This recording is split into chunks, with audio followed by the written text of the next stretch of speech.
জীবনমোহন বাবু রোজ রাতে তার ঘরের মধ্যে কার উপস্থিতি অনুভব করতেন? কেই বা রাতের বেলা তার ঘরে প্রবেশ করত? তার উদ্দেশ্যই বা কি? হঠাৎ করে কেনই বা খুন হতে হয় জীবনমোহন বাবুকে? নিখিলেশ কি পারবে এই সকল রহস্যের সমাধান করতে?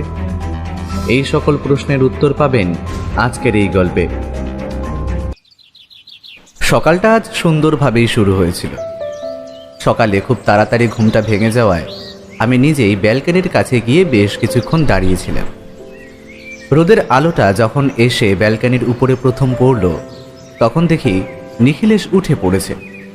তা আমায় ব্যালকনিতে দাঁড়িয়ে থাকতে দেখে এসে বলল, কি ব্যাপার, আজ এত সকাল সকাল উঠে পড়লে যে? আমি নিখিলেশের কথায় সামান্য হেসে বললাম, আরে তেমন কিছু নয়, এমনি ঘুমটা রাতের দিকে এসেছিল, তারপর ভোরবেলা ভেঙে যেতে আর শুয়ে থাকলাম না। শরীরটা কেমন যেন ম্যাচ ম্যাচ করছিল। নিখিলেশ এসে ব্যালকনিতে আমার পাশে দাঁড়ালো, তারপর বলল, কাল রাতে একবার দাসবাবু টেলিফোন করেছিলেন। পুলিশের একটা কেস রয়েছে, তবে কেসের ব্যাপারে যতটা শুনলাম তাতে আমার মনে হয় হাতে কেসটা নেওয়ার কোনো ইচ্ছে নেই, কিন্তু পুলিশ কমিশনার যদি চাপ দেয় তাহলে বাধ্য হয়ে কেসটা নিতে হবে। তোমার নিজেরও তো এখন কোনো কেস নেই, তা নিয়ে নাও, তারপর না হয় দেখা যাবে। মন চাইছে না, বুঝলে তো, মন চাইছে না। কেমন যেন মনে হচ্ছে কোনো একটা কেস হাতে আসতে চলেছে, আর তাছাড়া এই কেসটায় তেমন কিছুই নেই।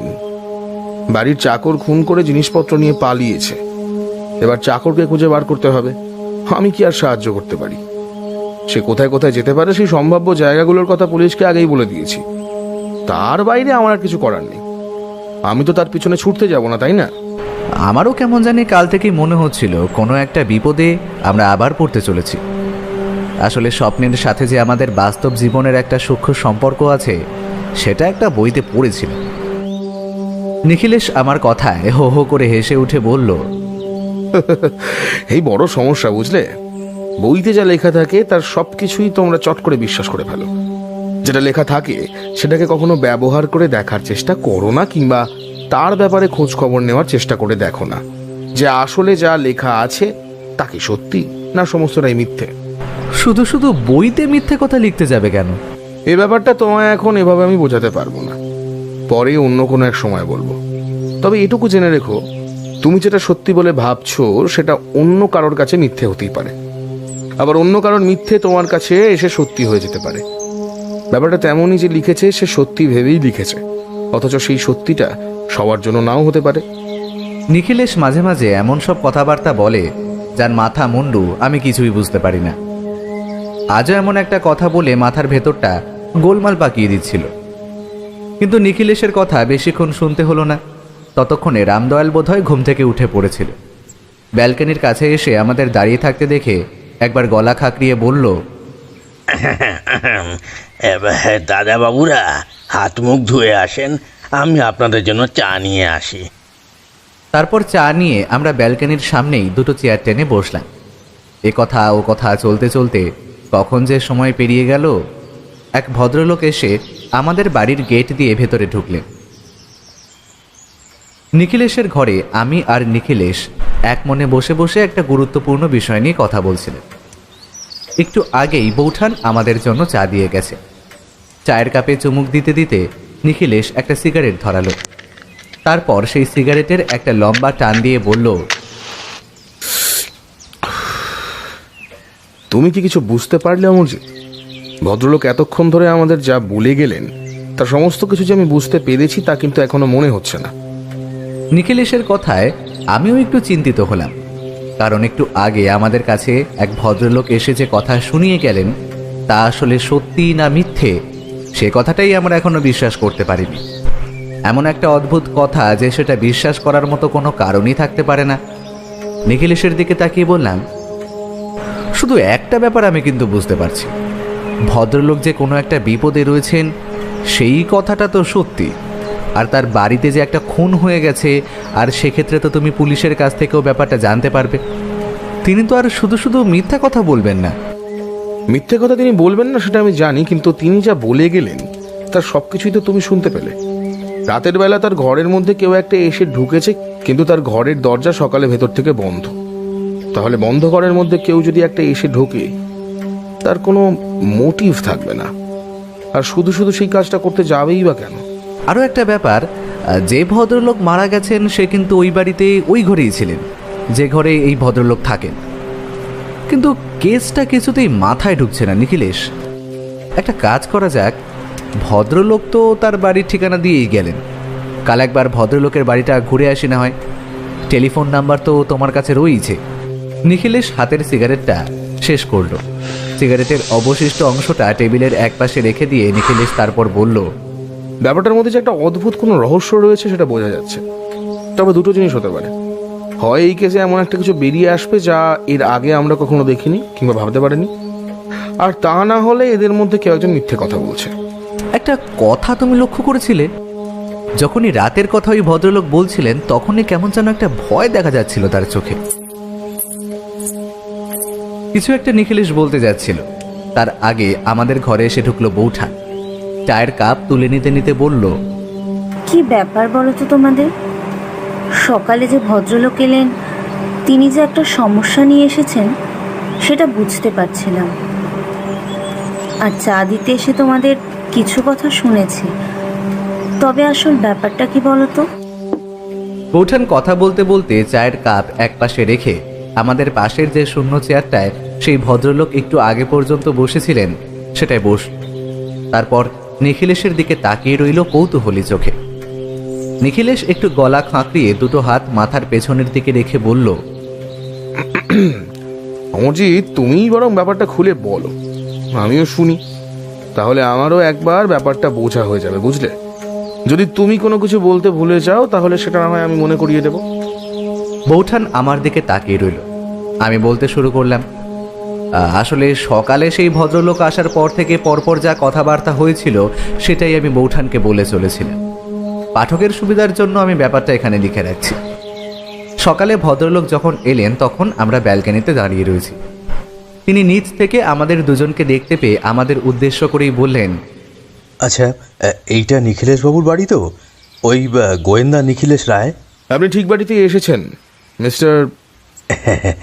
মনে হচ্ছে আপনি নিখিলেশ বাবুই। আমি যদি ভুল না করি, আর আপনার পাশের ওইজন আপনার সহকারী বন্ধু অমরজিৎ বাবু, তাই না? নিখিলেশ আর কিছুই বলল না, তার বদলে বলে উঠল, হ্যাঁ, আপনি ঠিক বাড়িতেই এসেছেন। একটা কাজ করুন, আপনি নিচের দরজা খোলা রয়েছে, সেখান থেকে চলে আসুন। দেখবেন নিচে একটা লোক রয়েছে, তাকে বলে আসবেন আপনার জন্য এক কাপ চা ওপরে পাঠিয়ে দিতে। ভদ্রলোক নিচের দিক দিয়ে ভেতরে ঢুকতেই নিখিলেশ বলে উঠল, অমরজিৎ, তোমায় বলেছিলাম না, আমার কেমন যেন মনে হচ্ছে হাতে একটা কেস আসতে চলেছে, আর এটাই বোধ হয় সেই কেসটা। তাহলে তোমার হাতে আবার কেস এসেই গেল। হ্যাঁ নিখিলেশ, চলো ঘরে গিয়ে বসি। কিন্তু ভদ্রলোক এত সকাল সকাল এলেন কি করে? ভদ্রলোক পায়ে হেঁটে এসেছেন, তার মানে ভদ্রলোক কাছাকাছি কোথাও থেকে ভোরবেলা বেরিয়ে পড়েছেন। আমরা আজ অনেক সকালে উঠেছি, তার মানে ভদ্রলোককে আরও সকালে উঠতে হয়েছে। এর দুটো মানে হতে পারে, তিনি আমার বাড়িতে আসার জন্য শেষ রাত্রের দিকে বেরিয়ে পড়েছেন, আর না হলে তিনি কাছাকাছি কোথাও থাকেন। কাছাকাছি কোথাও থাকলেও আমাদের বাড়িটা যে ঠিকভাবে তিনি চেনেন না সেটা কিন্তু মনে হচ্ছে। ওই কারণেই প্রথম সম্ভাবনাটার কথা বললাম। এখন চলো, ভদ্রলোকের কাছ থেকে না হয় সব কিছু জানা যাক। আমরা নিখিলেশের ঘরে এসে বসতে একটু পরেই রামদয়াল জীবনমোহন বাবুকে নিয়ে আমাদের ঘরের সামনে এসে দাঁড়াতেই নিখিলেশ বলে উঠল, রামদয়াল, ওনাকে ভেতরে আসতে দাও, আর তুমি গিয়ে এক কাপ চা নিয়ে এসো। জীবনমোহন বাবু, ভেতরে এসে বসুন। জীবনমোহন বাবু ঘরের পর্দা ঠেলে যখন ভেতরে ঢুকলেন তখন তাকে প্রথমবার ভালোভাবে দেখতে পেলাম। তার পরনে একটা সাদা রঙের পাঞ্জাবি, নিচের দিকে সাদা রঙের ধুতি, তার চোখে একটা চশমা।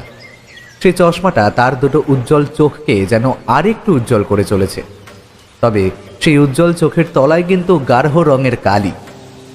তার চোখের কালি দেখে মনে হচ্ছিল ভদ্রলোক যেন বেশ কয়েকদিন ভালোভাবে ঘুমোতে পারেননি কোনো একটা কারণে। নিখিলেশের সাথে থাকতে থাকতে তার এমন ছোট ছোট ব্যাপারগুলো লক্ষ্য করতে আমি শিখে গিয়েছি।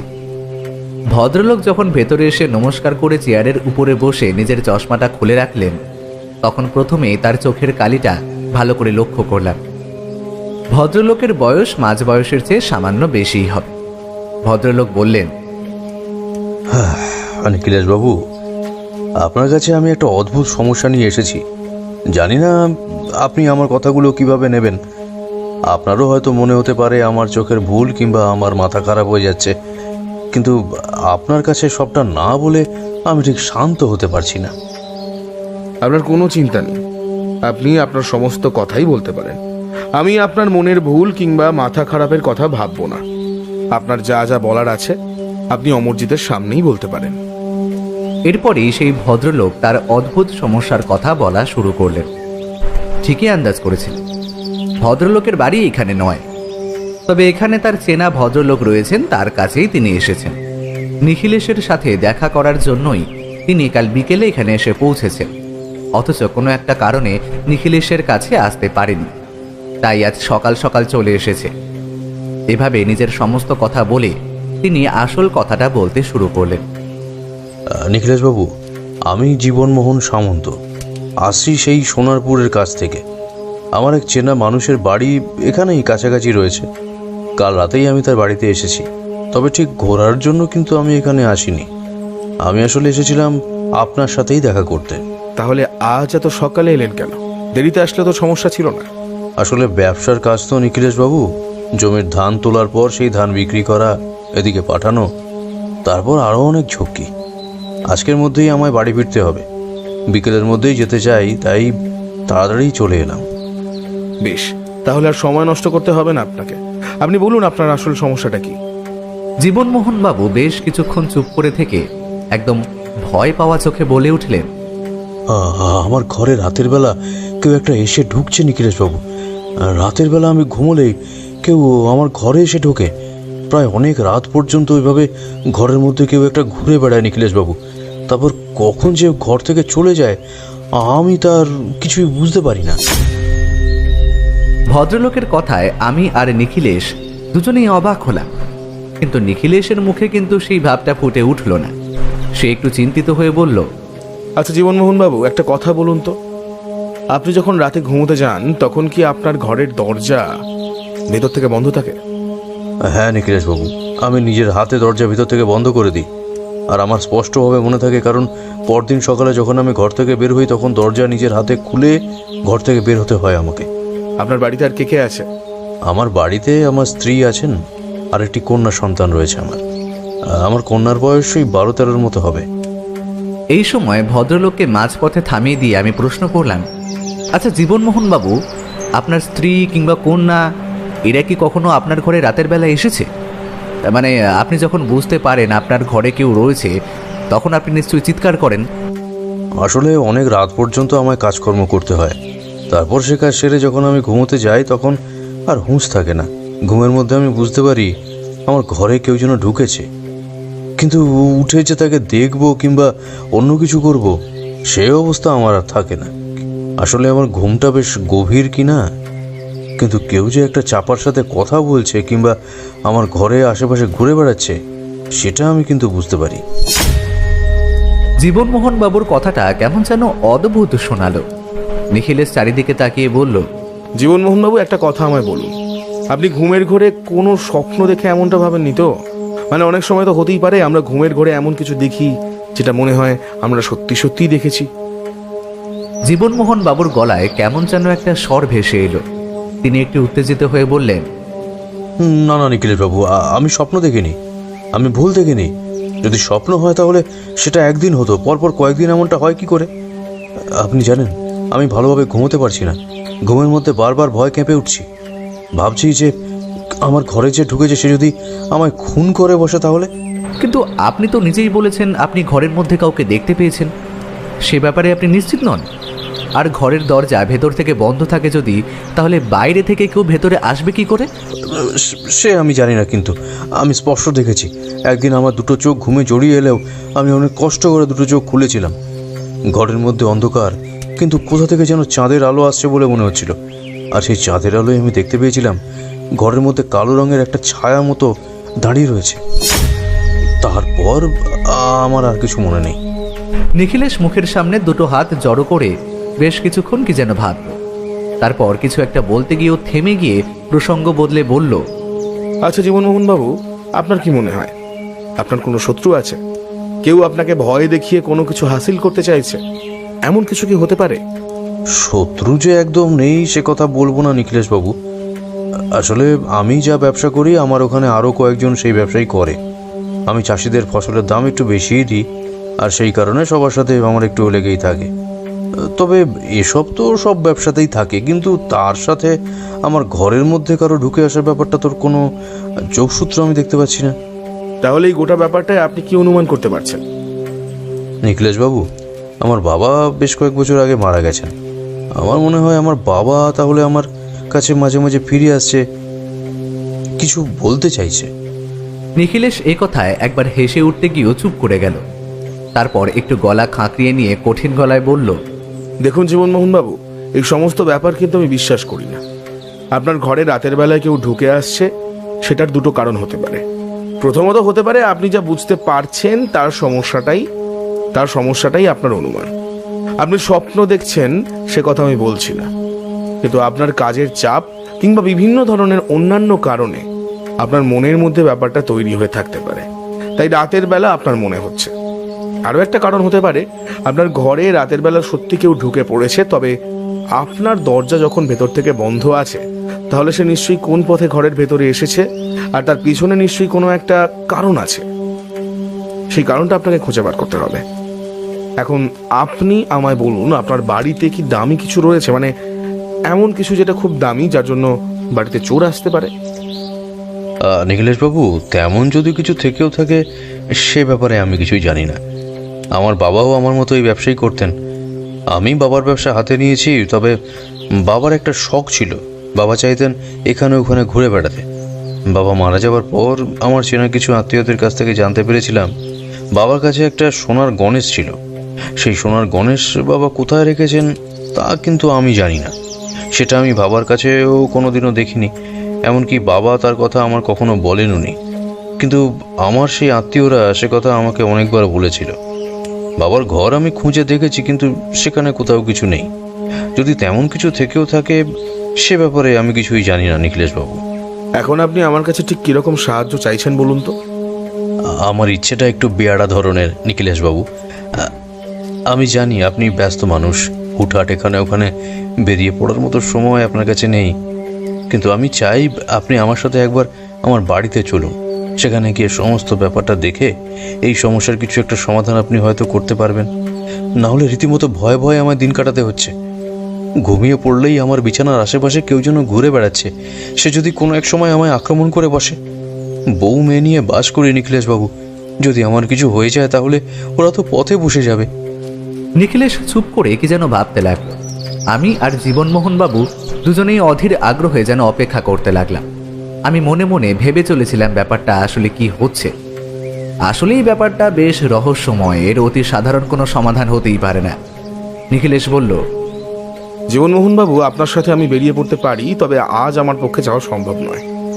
আপনার তো কাজ রয়েছে, আপনি আজই বাড়ি ফিরে যাবেন। আপনার বাড়ির ঠিকানা আমায় দিয়ে যান। আশা করছি সেখানে আপনার সাথে টেলিফোনে যোগাযোগ করার সুযোগ হবে না। আপনার ঠিকানা মতো আমি আপনার বাড়িতে পৌঁছে যাব।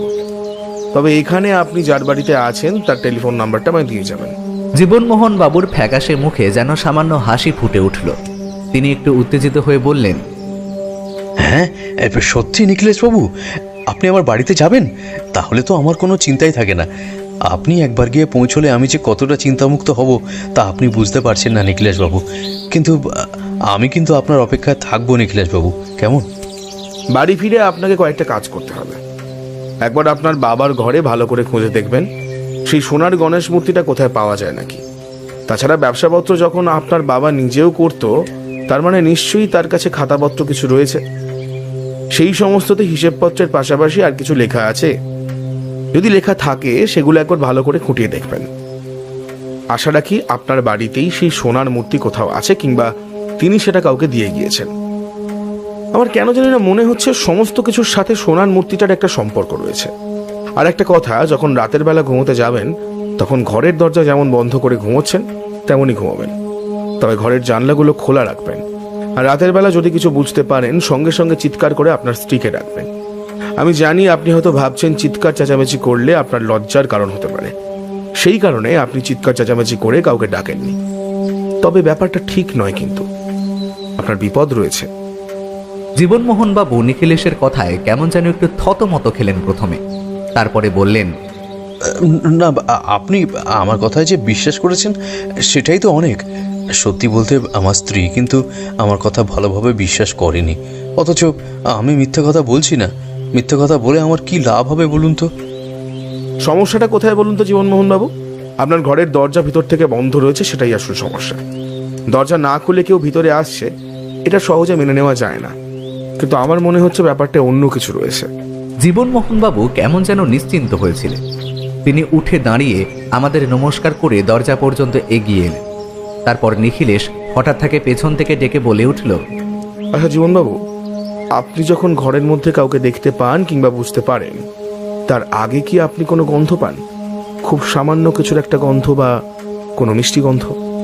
আর একটা কথা, যখন আপনি তাকে দেখতে পান তখন আপনার মনে হয় না যে বিছানা থেকে উঠে গিয়ে তাকে কিছু বলেন কিংবা ধরার চেষ্টা করেন?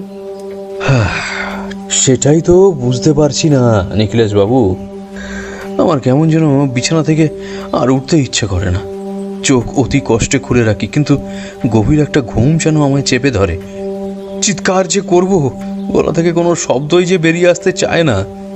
আর গন্ধ মনে হয় একটা পাই, কিন্তু ভালোভাবে বুঝতে পারি না। কিন্তু আপনি কি করে গন্ধের কথাটা বললেন নিখিলেশ বাবু? নিখিলেশ তার কথার কোনো উত্তর দিল না, তার বদলে অন্য একটা কথা বলে বসলো আবার। জানলাটা খোলা রেখে ঘুমাবেন। জানলাটা খোলা রাখলে আমার মনে হয় আপনারই ভালো। আপনি জানলা বন্ধ করে ঘুমান, তাই না? জীবনমোহন বাবু হতবাকের মতো মাথা নেড়ে সম্মতি জানালেন। নিখিলেশ আবার বলল, মনে করে জানলা খোলা রেখে ঘুমাবেন। আর ঘরের মধ্যে প্রবেশ করার জন্য কোনো রাস্তা আছে নাকি সেটা বোঝার চেষ্টা করুন। আপনার বাড়িটা কি বেশ পুরনো? আপনার ঠাকুরদার আমলে তৈরি? নিখিলেশ যা যা বলে চলেছিল তার সবকিছুই যেন মিলে যাচ্ছিল অপ্রত্যাশিতভাবে। জীবনমোহন বাবুর হতবাক হওয়ার পালা শেষ হতেই তিনি বেরিয়ে চলে গেলেন। যাওয়ার আগে আরও একবার নিখিলেশকে তার বাড়িতে অবশ্যই যাওয়ার কথা বলে গেলেন। নিখিলেশও বলল যে আমরা অবশ্যই তার বাড়িতে যাব। ভদ্রলোক বাইরে বেরিয়ে যেতে আমি চেয়ারটা টেনে নিয়ে নিখিলেশের দিকে একটু এগিয়ে গেলাম। তারপর বললাম, ব্যাপারটা কি বলো তো এখানে? সমস্ত কিছু শোনার পরে বৌঠান নিজেও একটু অবাক হয়ে বলে উঠলেন, আচ্ছা, তুমি হঠাৎ ও কথা বললে কেন? জানালা খোলা রাখার কথা। জানালা খোলা রাখলে তাতে লাভ কি হবে? নিখিলেশ মুখে কিছু না বলে রহস্যময়ভাবে হাসল। আমি বুঝতে পারলাম এখন আর নিখিলেশ কিছুই বলতে চাইছে না। সে মনে মনে ব্যাপারটা নিয়ে ভাবতে শুরু করেছে, অর্থাৎ কেসটায় কিছু একটা আছে যেটা নিখিলেশকে বেশ ভাবিয়ে তুলেছে। তার সাথে এটাও বুঝতে পারছিলাম নিখিলেশ আর আমায় খুব শিগগিরই গিয়ে পৌঁছতে হবে জীবনমোহন বাবুর বাড়িতে সোনারপুরে। তারপর এই অদ্ভুত রহস্যের একটা সমাধান করার চেষ্টা করতে হবে। কিন্তু এমন একটা অদ্ভুত ব্যাপারের সমাধান হয় বা কি করে? যদি নিখিলেশের কথা মতো সেই ঘরে প্রবেশের কোনো একটা রাস্তা থাকে, সেটা তো জীবনমোহন বাবু নিজেও জানবে, বাইরের কেউ সেটা জানবে কি করে? হঠাৎ করে আমার মাথায় একটা অদ্ভুত সম্ভাবনা দেখা দিল, আর সেটা দেখা দেওয়ার সাথে সাথেই আমি নিখিলেশের দিকে তাকিয়ে বললাম, নিখিলেশ, আমার মনে হয়। আমার কথা শেষ হওয়ার আগেই নিখিলেশ হাত তুলে আমায় থামিয়ে দিয়ে হেসে উঠে বলল, তুমি যা ভেবেছো সেটা আমিও ভেবেছি, কিন্তু সব থেকে বেশি যেটা এখানে প্রয়োজনীয় সেটা হলো মোটিভ, অমরজিৎ। মোটিভ। তুমি যাকে দোষী বলে মনে করছো তার কাছে কিন্তু কোনো মোটিভ নেই। সে যদি ওই সোনার মূর্তি উদ্ধার করতে পারে তাহলে কিন্তু সেটাও বাড়িতেই থাকবে, তার বাইরে তো কোথাও যাওয়ার কথা নয়। আর শুধু শুধু জীবনমোহন বাবুকে ভয় দেখিয়ে কোনো লাভ নেই তার। তো তুমি ভুল ভাবছো অমরজিৎ। আমি অবাক হলাম না, কারণ নিখিলেশ যে আমার মতোই অনুমান মাঝে মাঝে করতে পারে সেটা আমিও জানি। আর আমার যেটা মনে এসেছে সেটা নিশ্চয়ই নিখিলেশ একটু আগেই ভেবে ফেলেছে। তাই আমি আর কিছু বললাম না। নিখিলেশ বলল, জীবনমোহন বাবু এখানে যে ভদ্রলোকের বাড়িতে ছিলেন তার সাথে একবার কথা বলা দরকার। তার কাছ থেকে বেশ কয়েকটা ব্যাপারে খোঁজ খবর নিতে হবে। তবে আজ আর সেখানে যাওয়ার কোনো প্রয়োজন নেই। আজ বিকেলের দিকে জীবনমোহন বাবু বাড়ি ফিরে যাবেন বলেছেন, তাই আজ থাক। কাল সকালে আমরা সেই ভদ্রলোকের কাছে যাব।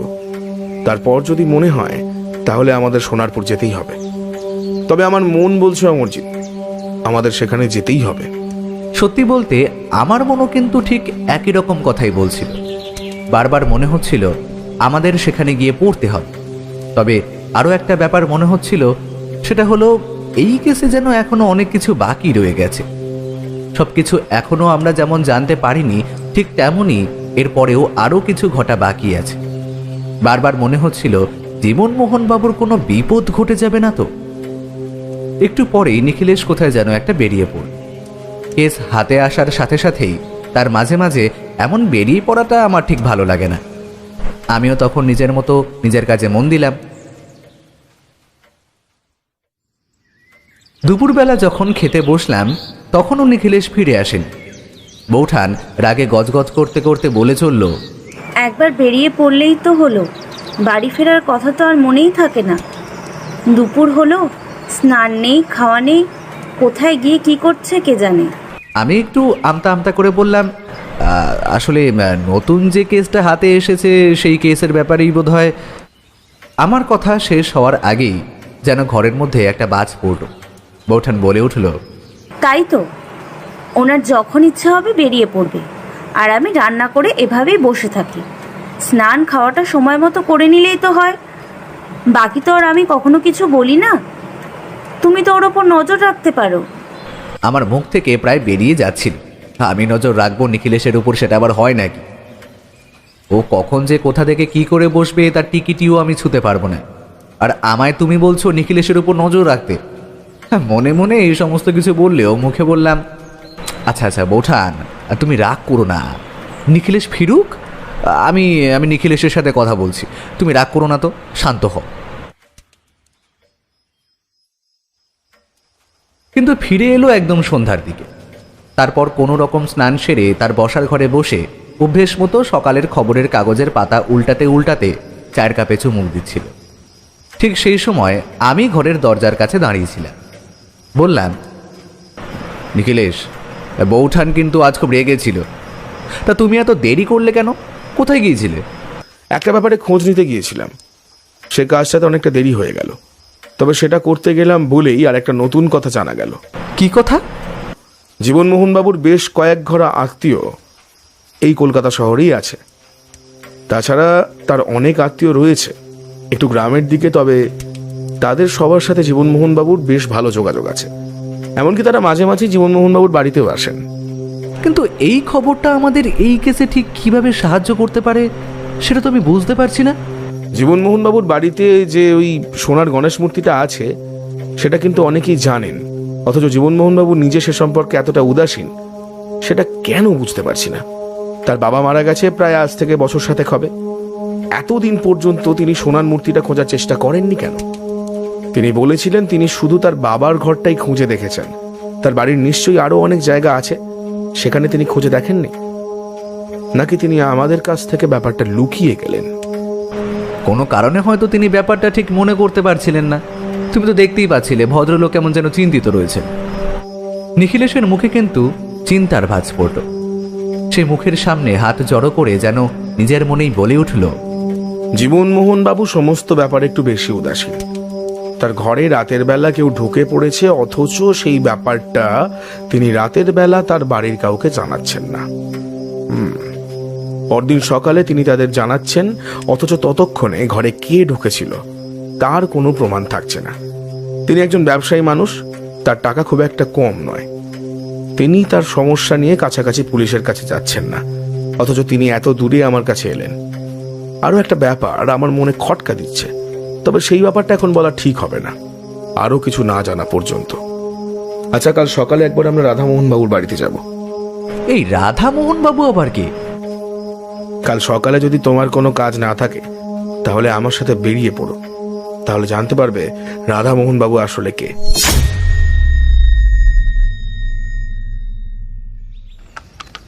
পরদিন সকালে সত্যি আমি আর নিখিলেশ বেরিয়ে পড়লাম রাধামোহন বাবুর বাড়ির উদ্দেশ্যে। তবে সেখানে পৌঁছানোর আগে পর্যন্ত নিখিলেশ কিন্তু একবারও মুখ খোলেনি, অথচ আমি রাস্তায় একবার তাকে জিজ্ঞাসা করেছিলাম। গোটা কেসটাই কিন্তু কেমন যেন এলোমেলো নিখিলেশ। এই জীবনমোহন বাবুর অনেক কিছুই রহস্যময় বলে মনে হচ্ছে, জানো তো। তার ঘরে কেউ ঢুকেছে, কেন আর কোথা থেকে সেটাও জানা নেই। তার স্ত্রী এই ব্যাপারটা সম্পর্কে একটু বেশিই উদাসীন। তিনি যা বলছেন সেটা যদি সত্যি হয় তাহলে তো ভয়ের কারণ রয়েছে, অথচ তার স্ত্রীর ব্যাপারটা তেমন আমল দিচ্ছে না কেন? আরও একটা ব্যাপার, কিন্তু সেটা এখন মনে পড়ছে না। খানিকক্ষণ আগে পর্যন্ত ব্যাপারটা নিয়ে আমি ভেবে চলেছিলাম, কি যেন ছিল। নিখিলেশ আমার কথার উত্তর না দিয়ে আমাদের ভাড়ার গাড়ি থেকে সামনের দিকে আঙুল দেখিয়ে বলে উঠল, দেখো দেখো, ওই বাড়িটার প্রাচীরের গায়ে যে আম বাগান রয়েছে সেখানে বেশ আম হয়েছে। কেমন আমের মিষ্টি গন্ধে চারপাশটা মম করছে, দেখতে পেয়েছো? নিখিলেশ যে এমন একটা সময়ও আম নিয়ে কেন পড়লো সেটা আমি বুঝতে পারলাম না। তবে তার কথায় সেদিকে তাকাতেই দেখতে পেলাম সত্যিই গাছ প্রায় ভরে গিয়েছে, বেশ কিছু আমও পেকে গেছে। তার একটা গন্ধ এতটা দূর পর্যন্ত এগিয়ে এসছে। আমরা গাড়িতে করে যখন গিয়ে পৌঁছলাম রাধামোহন বাবুর বাড়িতে, তখন রাধামোহন বাবু একরকম বাড়ির বাইরে দাঁড়িয়ে আমাদের জন্যই বোধহয় অপেক্ষা করছিলেন। আমরা যেতেই রাধামোহন বাবু এগিয়ে এসে বললেন, আরে আরে নিখিলেশ বাবু, আসুন আসুন আসুন, আপনার জন্যই অপেক্ষা করছি। আপনার বাড়িটা চিনতে সামান্য অসুবিধা হতো বটে, তবে জীবনমোহন বাবু ঠিকানা দিয়ে এসেছিলেন, তাই খুব একটা সমস্যা হলো না।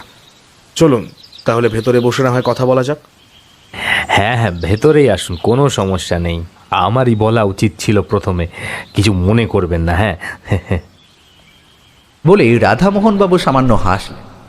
কিছু কিছু মানুষ আছে যাদের হাসিটা দেখতে বড্ড ভালো লাগে।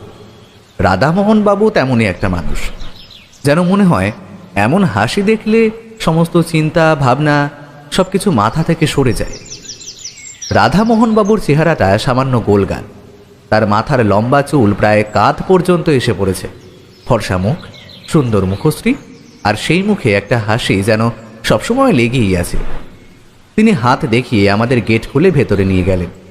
তারপর আমরা যখন তার সাথে এসে তার বাড়ির একটা ঘরে বসলাম, তখন রাধামোহন বাবু বলে উঠলেন, নিখিলেশ বাবু, আমি যে আপনার কত বড় ভক্ত আপনি তা জানেন না।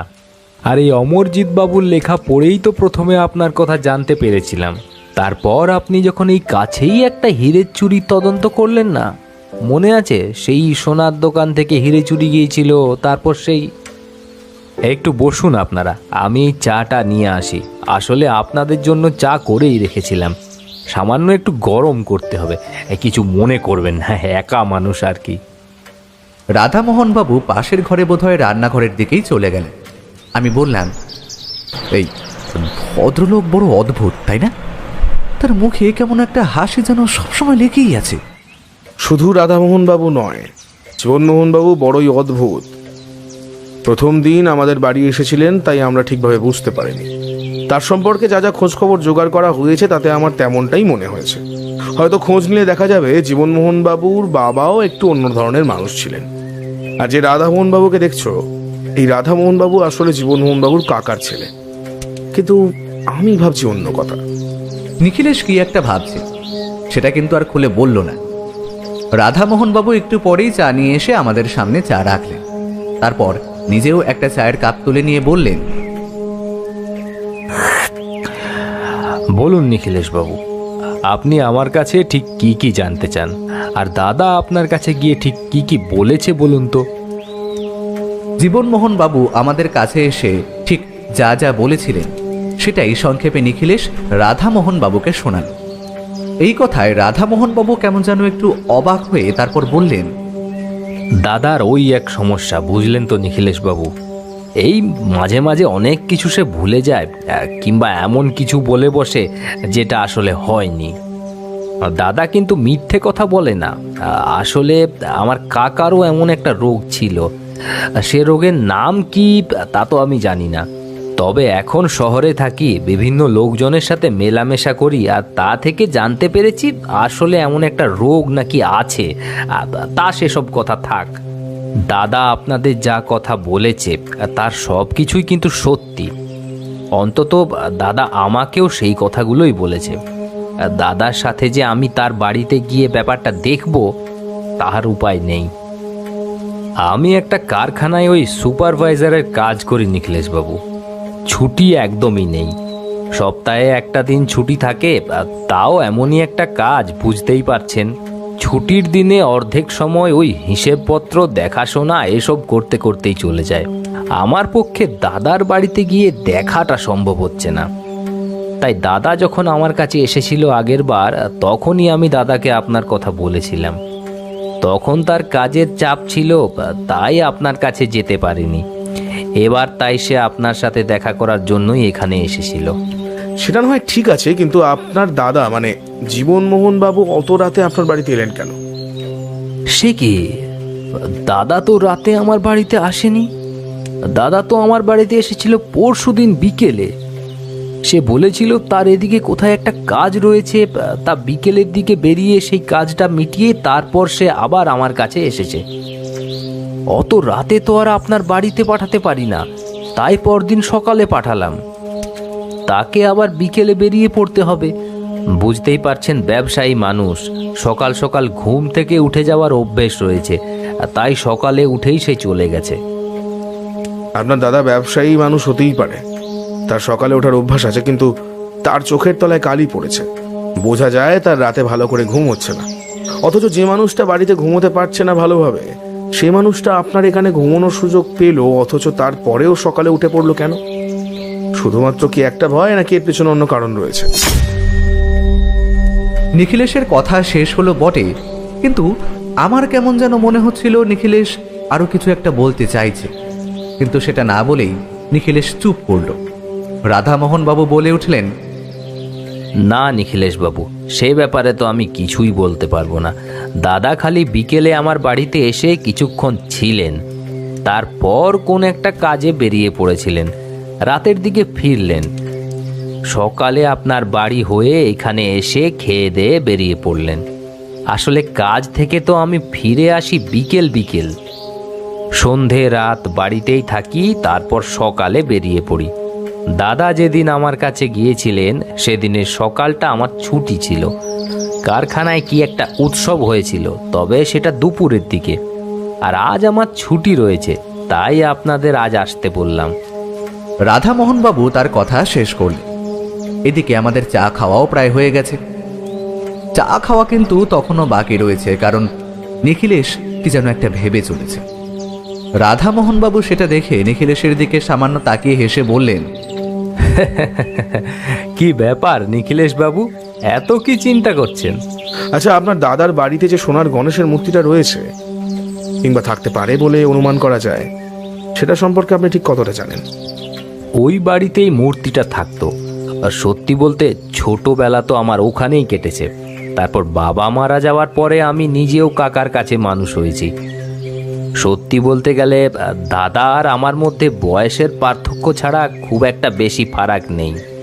দাদাকে অনেকটা আমার মতোই দেখতে। আমার বাবা এবং কাকা মানে দাদার বাবাকেও দেখতে অনেকটা একই রকম ছিল। তারপর আমি কাজের জন্য শহরে চলে আসি, ততদিনে কাকা মারা গেছে। দাদা নতুন বিয়ে করেছে, সেখানে গিয়ে পড়তে আর ইচ্ছে হলো না। আমার কারখানার কাজটা হয়ে যাওয়ায় সেখান থেকেই আমার সব কিছু হয়ে যায়। নিখিলেশ বাবু, শুধু শুধু দাদার কাছে গিয়ে পড়ব কেন? আর সম্পত্তির কথা যদি বলি, তাহলে বাড়ির অর্ধেক সম্পত্তি দিতে দাদার কিন্তু কখনোই আপত্তি নেই।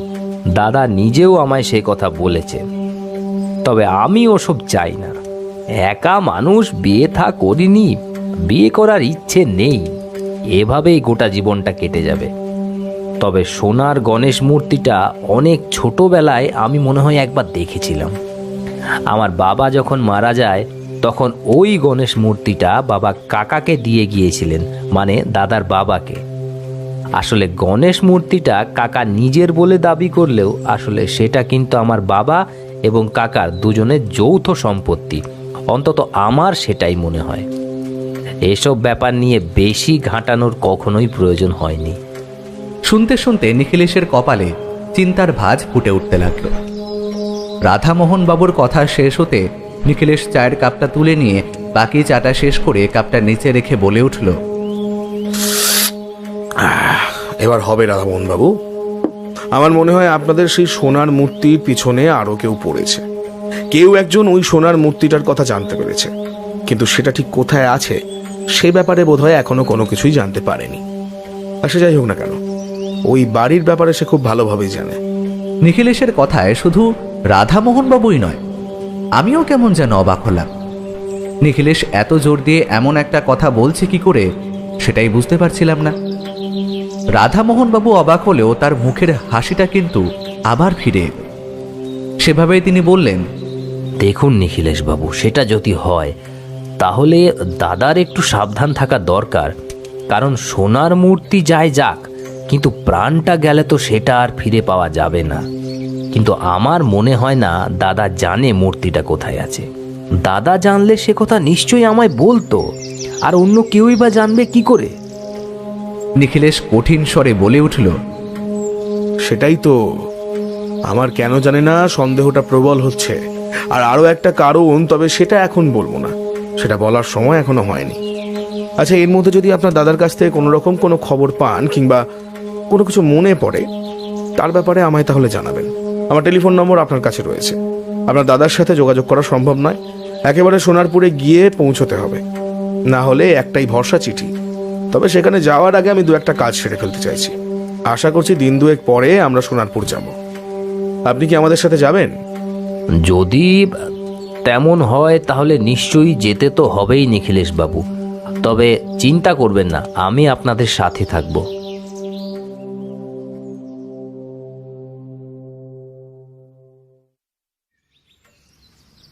বাড়ি ফেরার পথে নিখিলেশ একটাও কথা বলল না।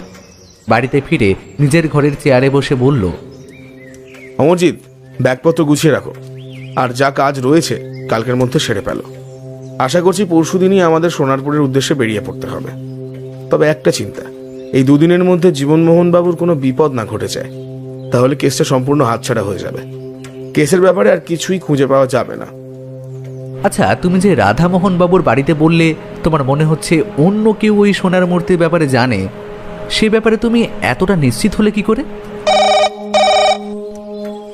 নিখিলেশ কিছু একটা বলতে যাবে, তার আগেই হঠাৎ করে টেলিফোনটা বেজে উঠল। নিখিলেশ উঠে গিয়ে টেলিফোনে কথা বলতে লাগলো। আমি বুঝতে পারছিলাম অপর প্রান্ত থেকে কেউ এমন একটা খবর দিয়েছে যেটা শুনে নিখিলেশ উত্তেজিত হয়ে পড়েছে। তাই আমি চেয়ারে সোজা হয়ে বসলাম। নিখিলেশ রিসিভার নামিয়ে রেখে সামনের চেয়ারে এসে বসে শূন্য দৃষ্টিতে আমার দিকে তাকিয়ে বলল, অমরজিৎ, আর অপেক্ষা করা যাবে না, আজই আমাদের সোনারপুরের উদ্দেশ্যে বেরিয়ে যেতে হবে। আমি অবাক হয়ে বললাম, কিন্তু কেন, আবার কি হলো? নিখিলেশ তার চেয়ারে হেলান দিয়ে মাথাটা পেছনের দিকে ঝুঁকিয়ে শান্ত গলায় বলল, জীবনমোহনবাবু কাল রাতে খুন হয়েছে, আর তার ঘরের আলমারিটা ভাঙা রয়েছে। এতটা পর্যন্তই নিখিলেশ বলেছিল। তারপর আর কিছু বলেনি। বাকিটা পরে জানতে পেরেছিলাম। তবে তখনই আমরা উঠে পড়েছিলাম সোনারপুর যাওয়ার জন্য তৈরি হতে। কিন্তু এর পরও যে আরও কি কি অপেক্ষা করছিল আমাদের জন্য, তখনও আমরা সেটা জানতাম না। রাধামোহন বাবুর সাথে টেলিফোনে কথা হয়ে গিয়েছিল। তিনি কারখানায় কথা বলে কয়েকদিনের জন্য ছুটি চেয়ে নিয়েছিলেন। তারপর আমরা তিনজন সেদিন বিকেলে গিয়ে পৌঁছলাম শিয়ালদা স্টেশন, আর সেখান থেকে যাত্রা সোনারপুরে। জীবনমোহন বাবুর খুনের খবরটা পেয়ে আমরা সোনারপুরে এসে পৌঁছেছি। কাল সত্যি বলতে আমরা যখন এসে পৌঁছেছি তখন মৃতদেহ পুলিশ তুলে নিয়ে গিয়েছে। তাই গোটা ব্যাপারটা বুঝতে আমাদের অসুবিধে হয়েছিল বটে, তবে নিখিলেশ সময় নষ্ট না করে তখনই কাছের থানায় গিয়ে পৌঁছে যায়। সেখানে কথাবার্তা বলে মৃতদেহ দেখার একটা সুযোগ পাওয়া যায়। আমরা যথারীতি মৃতদেহ দেখতে দেখতে বুঝতে পারি আসলে খুন হয়েছে মাথায় ভারী কিছু দিয়ে আঘাত করে। মাথার পেছনের দিকে ক্ষত আর রক্ত জমে রয়েছে। যে পুলিশ ইন্সপেক্টর এই কেসের তত্ত্বাবধানে ছিলেন, তার সাথে কথাবার্তা বলে নিখিলেশ যখন তার পরিচয় দিল, তখন ভদ্রলোক নিখিলেশকে চিনতে পারলেন।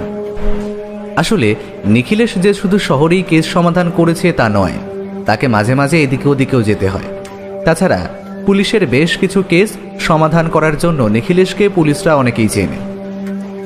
মৃতদেহর মাথায় আঘাতের চিহ্ন ছাড়া আর কোথাও কিন্তু কোনো রকম ধস্তাধস্তি কিংবা অন্য কোনো চিহ্ন ছিল না। তার মানে মনে করা যায় যে শুধুমাত্র ওই একটা আঘাতেই জীবনমোহনবাবু মারা গিয়েছেন। মোটামুটি কথা বলে এবং মৃতদেহ দেখার পরে আমরা কিন্তু সোজা ফিরে গেলাম জীবনমোহনবাবুর বাড়িতে। আমরা অর্থাৎ আমি, নিখিলেশ আর রাধামোহনবাবু। ফেরার পথে রাধামোহনবাবু একটু আফসোসের সুরে বললেন, এমন একটা ব্যাপার যে ঘটে যাবে সেটা আমি ভাবতে পারিনি। আমিও ভেবেছিলাম দাদার মনের ভুল, না হলে অন্য কোনো একটা সমস্যা হচ্ছে, কিন্তু তাই বলে যে এভাবে। রাধামোহন বাবুর মুখের সেই স্বভাবসিদ্ধ হাসিটা কিন্তু এখন আর নেই। তবুও তার মুখে চিন্তার ছাপ কিংবা অন্য কোনো কিছুই প্রভাব ফেলতে পারেনি। নিখিলেশ মৃতদেহ দেখার পর থেকেই সামান্য গম্ভীর হয়েছিল। পুলিশ ইন্সপেক্টরের সাথেও কিসব যেন কথাবার্তা বেশ কিছুক্ষণ বলছিল। এখনও সে চুপ করে রইল। কিন্তু রাধামোহন বাবু আবার বললেন, আপনার কি মনে হয় বলুন তো নিখিলেশ বাবু, আর আপনাকে ফোনটা করলো কে? আর পুলিশ যা বলছে তাতে তো দরজা ভেঙে ঘরে ঢুকতে হয়েছিল। সেক্ষেত্রে কেউ বাইরে থেকে ঘরে ঢুকে খুনটা করবে কি করে? একটা না একটা জায়গায় তো রয়েইছে রাধামোহন বাবু, আমরা সেটা এখনো পর্যন্ত দেখতে পাইনি। তার মানে এটা তো নয় যে সেটা নেই। আমাদের বাড়িটা ভালো করে খুঁজে দেখতে হবে। আঘাতটা কিন্তু মাথার পেছনের দিকে করা হয়েছে। অর্থাৎ মনে করো জীবনমোহনবাবু বিছানা থেকে উঠে কোনো একটা দিকে এগিয়ে গিয়েছিলেন, আর ঠিক তখনই মাথায় আঘাতটা করা হয়েছে। কেননা বিছানার মধ্যে যদি তিনি শুয়ে থাকতেন তাহলে আঘাতটা পড়তো তার ঠিক কপালের কাছে। নিখিলেশ কিন্তু আমার কথার কোনো উত্তর দিল না, সামান্য মাথা নাড়িয়ে সম্মতি জানাল। আমরা তখন থানা থেকে ফেরার পথে হাঁটতে হাঁটতে অনেকটা চলে এসেছি। থানাটা বাড়ি থেকে খুব একটা বেশি দূরে নয়, আসলে এদিকটা মফস্বল বলা যেতে পারে। একদিকে যেমন দিগন্ত ধানের জমি রয়েছে, গ্রামের ছোঁয়া সেই আগের মতোই থেকে গেছে। অন্যদিকে তেমন স্টেশন সংলগ্ন বেশ কিছু জায়গা আস্তে আস্তে উন্নত হতে শুরু করেছে। থানা থেকে জীবনমোহন বাবুর বাড়ির হাঁটা পথে আধ ঘন্টা মতো। আমরা ইচ্ছে করেই আর গাড়ি নিলাম না। হাঁটতে হাঁটতে যখন বাড়ির কাছাকাছি এসেই পড়েছি তখন রাধামোহন বাবু আবার বললেন, আচ্ছা নিখিলেশ বাবু, যদিও দাদার ঘরে কেউ এসে থাকে আর মৃতদেহ যখন দেখা গেছে তখন তো সেটা নিশ্চিত, তাহলে সে কাল রাতে খুনটা করতে গেল কেন? এতদিন কিছু করলো না, অথচ কাল রাতেই কেন? আমি ভেবেছিলাম নিখিলেশ এই কথার উত্তর দেবে না, কিন্তু এইবারে নিখিলেশ বলে উঠল, একটা সহজ মোটিভ রয়েছে। কালই কিন্তু জীবনমোহনবাবু আমার কাছে গিয়েছিলেন, তারপর সেখান থেকে বাড়িতে ফিরে এসেছেন। অর্থাৎ এই সময়ের মধ্যে এমন কিছু পরিবর্তন হয়েছিল যেটা অপরাধী জানতে পেরেছে। তোমার কাছে কেসটা নিয়ে এসেছিল তার জন্য নাকি? হতেও পারে, আবার এমনটাও হতে পারে যে আমার কাছে যাওয়া ছাড়া জীবনমোহনবাবু এই দুদিনে ঠিক কি কি করেছেন তার মধ্যে উত্তরটা লুকিয়ে রয়েছে। কিন্তু দাদা এই কদিনে ঠিক কি কি করেছে সেটা তো আমি নিজেও ঠিকভাবে জানি না, শুধু আপনার সাথে দেখা করতে যাওয়া ছাড়া। ব্যাপারটা জানা তো খুব একটা সোজা হবে না। আমিও সে সময় বলে উঠলাম, আর খুনি ঘরের ভেতর ঢুকলো কোথা থেকে সেটাও তো খুঁজে বার করতে হবে। ওই বাড়ির এমন কোনো একটা জায়গা রয়েছে যেটা জীবনবাবু ও তার স্ত্রী নিজেও জানেন না। তার মানে ব্যাপারটার পেছনে কোনো রহস্য আছে। এই সমস্ত কিছুর মধ্যে তোমরা কিন্তু আসল ব্যাপারটাই ভুলে যাচ্ছ। রাধামোহনবাবু, আপনি কিন্তু ভুলে যাচ্ছেন আসল কথাটা। জীবনমোহনবাবুর ঘরের আলমারি কিন্তু ভাঙা ছিল, অর্থাৎ এই আলমারির ভেতর থেকে কিছু একটা অন্তত বাইরে গেলেও যেতে পারে। সেটা কি? সোনার গণেশ? না মজিদ, সেই সোনার মূর্তি কোথায় আছে সেটাই তো জীবনমোহনবাবু জানেন না। তাহলে এটা আলমারিতে আসবে কি করে? তাহলে এবার মানে কি করবেন ভাবছেন? একবার কি বাড়িতে গিয়ে সবকিছু খুঁজে দেখা দরকার নাকি? অবশ্যই, এখন বাড়িতে গিয়ে আপনার দাদার ঘরটা ভালোভাবে দেখতে হবে। তাছাড়া তার স্ত্রীর সাথে কথাবার্তা বলতে হবে। ঠিক কি চুরি যেতে পারে সেটা না হলে খুঁজে বার করা যাবে না।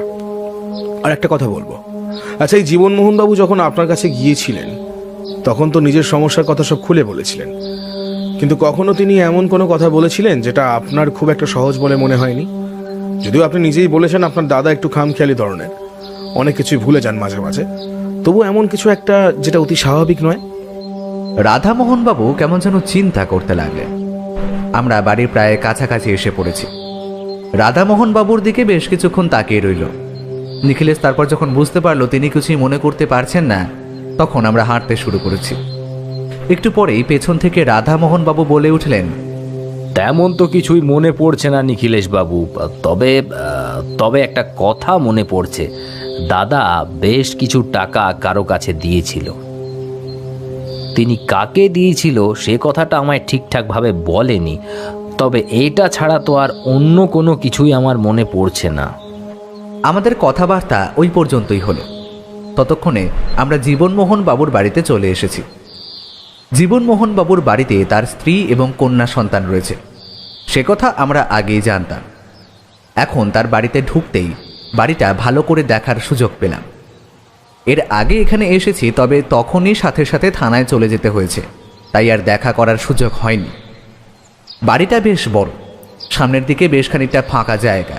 বাড়িটা দোতলা, সেই পুরনো আমলের যেমন দোতলা বাড়ির ধরন দেখা যায়, ঠিক সেই ধরনের আমলেই এই বাড়িটা তৈরি করা হয়েছে। এর বয়স যে 100 বছরের কম হবে না তা বোঝা যায়, কিন্তু 100 বছর আগে এখানে এমন বাড়ি তৈরি করেছিল কারা, সেটাই মনের মধ্যে রয়ে গেল। এদিকে আমরা যখন বাড়ির মধ্যে ঢুকেছি, তখন ঘরের ভেতর থেকে কয়েকজন মহিলার কথাবার্তা শোনা যেতে লাগলো। আসলে আশেপাশের যারা রয়েছেন প্রতিবেশী, তারা বোধহয় জীবনমোহন বাবুর স্ত্রীর সাথে কথাবার্তা বলছিলেন। আমাদের আসতে দেখেই জীবনমোহন বাবুর স্ত্রী কাবেরী তাদের বাড়ি চলে যেতে বললেন। আসলে আমরা এসেছি এখন, নিশ্চয়ই কিছু একটা কথাবার্তা হবে, সেটা জেনে বুঝতে পেরেছিলেন, তাই আশেপাশের প্রতিবেশীরা নিজেদের মতো চলে গেল এবং 2-1 জন যাওয়ার আগে রাধামোহন বাবুর কাছে তার দাদার জন্য দুঃখ করে গেল। ঘরে বসে কাবেরী দেবীর সাথে নিখিলেশের কথাবার্তা চলল। নিখিলেশ বলল, আচ্ছা কাবেরী দেবী, আমায় আপনি একটা কথা বলুন তো, আপনার স্বামীর কোনো শত্রু ছিল? আমারই ভুল। উনি আমায় আগেই বলেছিলেন ওনার ঘরে কেউ একটা রাতের বেলা ঢুকে পড়েছে, কিন্তু বন্ধ ঘরের মধ্যে কেউ ঢুকবে কি করে বলুন? তাই আর আমি ব্যাপারটায় তেমন গুরুত্ব দিইনি। আর এখন তো সেটাই হলো, তাই না? আপনার এমন ভাবার কোনো প্রয়োজন নেই। শুধু আপনি নয়, যে কেউ এই কথা শুনলে আপনার মতোই অবিশ্বাস করত। কিন্তু আমাদের তো খুঁজে বার করতে হবে যে আসলে এটা কি করে হলো। আর সকালে উঠে আপনি ঠিক কি দেখেছেন একবার বলুন তো। কাবেরী দেবী আমাদের সামনে বসে সমস্ত কিছু বলতে শুরু করলেন। আমি, রাধামোহন বাবু আর নিখিলেশ চুপ করে বসে আছি কাবেরী দেবীর সামনে চেয়ারে। কাবেরী দেবীর চোখে এখনো মাঝে মাঝেই জল চলে আসছে, আর গালের কাছে জলের শুকিয়ে যাওয়া দাগ। জীবনমোহন বাবুর মেয়েকে দেখা গেল না, তাকে বোধহয় পাশের কারোর বাড়িতে রেখে আসা হয়েছে। যাই হোক, নিখিলেশ বলল, সকাল থেকে যা যা হয়েছে সবকিছু আমায় বলবেন, কোনো কিছু লুকিয়ে ডাকবেন না। না না নিখিলেশ বাবু, আপনার কথা আমি শুনেছি। এমনকি উনি বাড়িতে ফিরে এসেও আপনার কথা বলেছেন। বিপদে পড়ে উনি আপনার কাছে সাহায্যের জন্য গিয়েছিলেন। এখন আপনারা আসার আগেই এত বড় একটা বিপদ ঘটে গেল। এবার কি হবে বলুন তো? কিছুই হবে না। আমাদের জীবনমোহন বাবুর খুনিকে খুঁজে বের করতে হবে। আমি যদি তার কথা একটু গুরুত্ব বেশি দিয়ে আগেই এখানে চলে আসতাম, তাহলে হয়তো এমন একটা ব্যাপার ঘটতো না। সকালে আপনি কি দেখলেন সেটা আমায় বলুন। নিখিলেশ বাবু, উনি ওই উত্তর দিকের ঘরটায় ঘুমোতেন। তিনি রাতে কাজকর্ম করতেন বলে তার ঘুমাতে দেরি হতো, তাই আমি আর আমার মেয়ে এপাশের ঘরে ঘুমোতাম। দোতলার ঘরগুলো জিনিসপত্র রাখা রয়েছে, তাছাড়া ওই ঘরগুলো খুব একটা ব্যবহার করা হয় না। আমরা একতলাতেই থাকি, পুরনো দিনের বাড়িতে। বুঝতেই পারছেন, বাড়ির সিঁড়িগুলো বেশ পুরনো হয়ে এসেছে, তাই ওঠানামা করাটা আমাদের ঠিক ভালো লাগে না। এই কারণেই আমরা নিচেই থাকতাম। কখনো কখনো উনি কাজের প্রয়োজনে ওপরে যেতেন, আমিও যেতাম, কিন্তু সেটা খুবই কম। সত্যি বলতে আমার একটু শ্বাসকষ্টের সমস্যা রয়েছে, তাই বেশি ওঠানামা সিঁড়ি ভাঙা আমার বারণ। সে যাই হোক, সেদিন অর্থাৎ 2 দিন আগে রাতের বেলা খাওয়া দাওয়া সেরে উনি ঘুমোতে যান। সেদিন বিকেলেই উনি কলকাতা থেকে এখানে এসে পৌঁছেছিলেন। উনি খুব খুশি ছিলেন, কারণ উনি সমস্ত কিছুই আপনাকে বলে এসেছিলেন এবং এটাও ভেবেছিলেন আপনি তাকে সাহায্য করবেন, তার সমস্যার সমাধান করে দেবেন। পরের দিন তার একটা কাজ ছিল। আসলে আপনি হয়তো জানেন নিখিলেশ বাবু, চাষের ফসল নিয়েই তার ব্যবসাপত্র। সেই ফসল শহরে যাওয়ার কথা ছিল, তাই তাড়াতাড়ি কাজ সেরে নিয়ে ঘুমোতে চলে গিয়েছিলেন। পরের দিন সকালে যখন আমি উঠি, ততক্ষণে উনি উঠে পড়েন। সকাল সকাল তিনি বেরিয়েও পড়েন, কিন্তু সেদিন আমি ঘুম ভাঙার পরেও দেখতে পাই উনি ওঠেননি। কিছু একটা মনে হতেই আমি তাড়াতাড়ি তার দরজার কাছে গিয়ে ধাক্কা দিতে থাকি, কিন্তু ভেতর থেকে কোনো শব্দ বাইরে আসে না। তখন বাধ্য হয়ে আশেপাশে সবাইকে ডেকে আনতে হয়। আশেপাশে সবাই এসে যখন দরজা ভাঙে, তখন দেখতে পাই মেঝের ওপর উনি পড়ে রয়েছেন। মাথার পাশ থেকে রক্ত বেরিয়ে চারপাশে ছড়িয়ে পড়েছে। সে দৃশ্য ভোলার নয় নিখিলেশ বাবু, সে দৃশ্য ভোলার নয়। কথাটা বলতে বলতে কাবেরী দেবীর দুটো চোখ আবার জলে ভরে উঠল। শেষের দিকে তার গলা রুদ্ধ হয়ে আসছিল। রাধামোহনবাবু চুপ করে শুনছিলেন, এবার বলে উঠলেন, কিন্তু বৌদি, তোমরা তো দরজা ভেঙে ভেতরে ঢুকেছিলে, তাহলে ঘরের মধ্যে দাদা ওভাবে মারা গেল কি করে? পুলিশ বলছে মাথায় ভারী কিছু দিয়ে আঘাত করার জন্য এমনটা হয়েছে, কিন্তু ঘরের মধ্যে এমন কিছু পাওয়া যায়নি যেটা দিয়ে আঘাত করা হতে পারে। আচ্ছা কাবেরী দেবী, একটা কথা বলুন তো, আলমারিটা খোলা অবস্থায় পাওয়া গিয়েছিল, সেই আলমারি থেকে কি কিছু চুরি হয়েছে বলে আপনার মনে হয়? টাকা পয়সা কিছু চুরি গেছে বলে তো মনে হয় না, কারণ ওই ঘরে টাকা পয়সা খুব বেশি থাকতো না, থাকতো দোতলার ঘরের সিন্ধুকে। তাই টাকা পয়সা চুরি যাওয়ার কথা তো নয়, তবে ব্যবসার কিছু কাগজপত্র থাকতো। আর কিছু ছিল মানে, মনে করে বলুন, কি কি থাকতো আলমারিতে? ব্যবসার কাগজপত্র ছাড়া জামা কাপড় এগুলোই থাকতো। চুরি যাওয়ার মতন তেমন কিছু সেখানে ছিল না নিখিলেশ বাবু। এবার একটা কথা বলি, আপনাকে যখন আপনার স্বামী তার ঘরে রাতের বেলায় কারোর আসার কথা বললেন, তখন আপনি সেটা গুরুত্ব দেননি কেন? কেন মনে হলো তিনি ব্যাপারটা ভুল করছেন? কথাটা বলেই নিখিলেশ কেমন যেন সন্দেহের চোখে তাকালো কাবেরী দেবীর দিকে। এমন একটা প্রশ্নে তিনি নিজেও সামান্য চমকে গিয়েছিলেন। রাধামোহনবাবুর একবার নিখিলেশ, একবার কাবেরী দেবীর দিকে তাকাচ্ছেন। কাবেরী দেবী নিখিলেশের কথায় কেমন যেন একটু চমকে উঠলেন।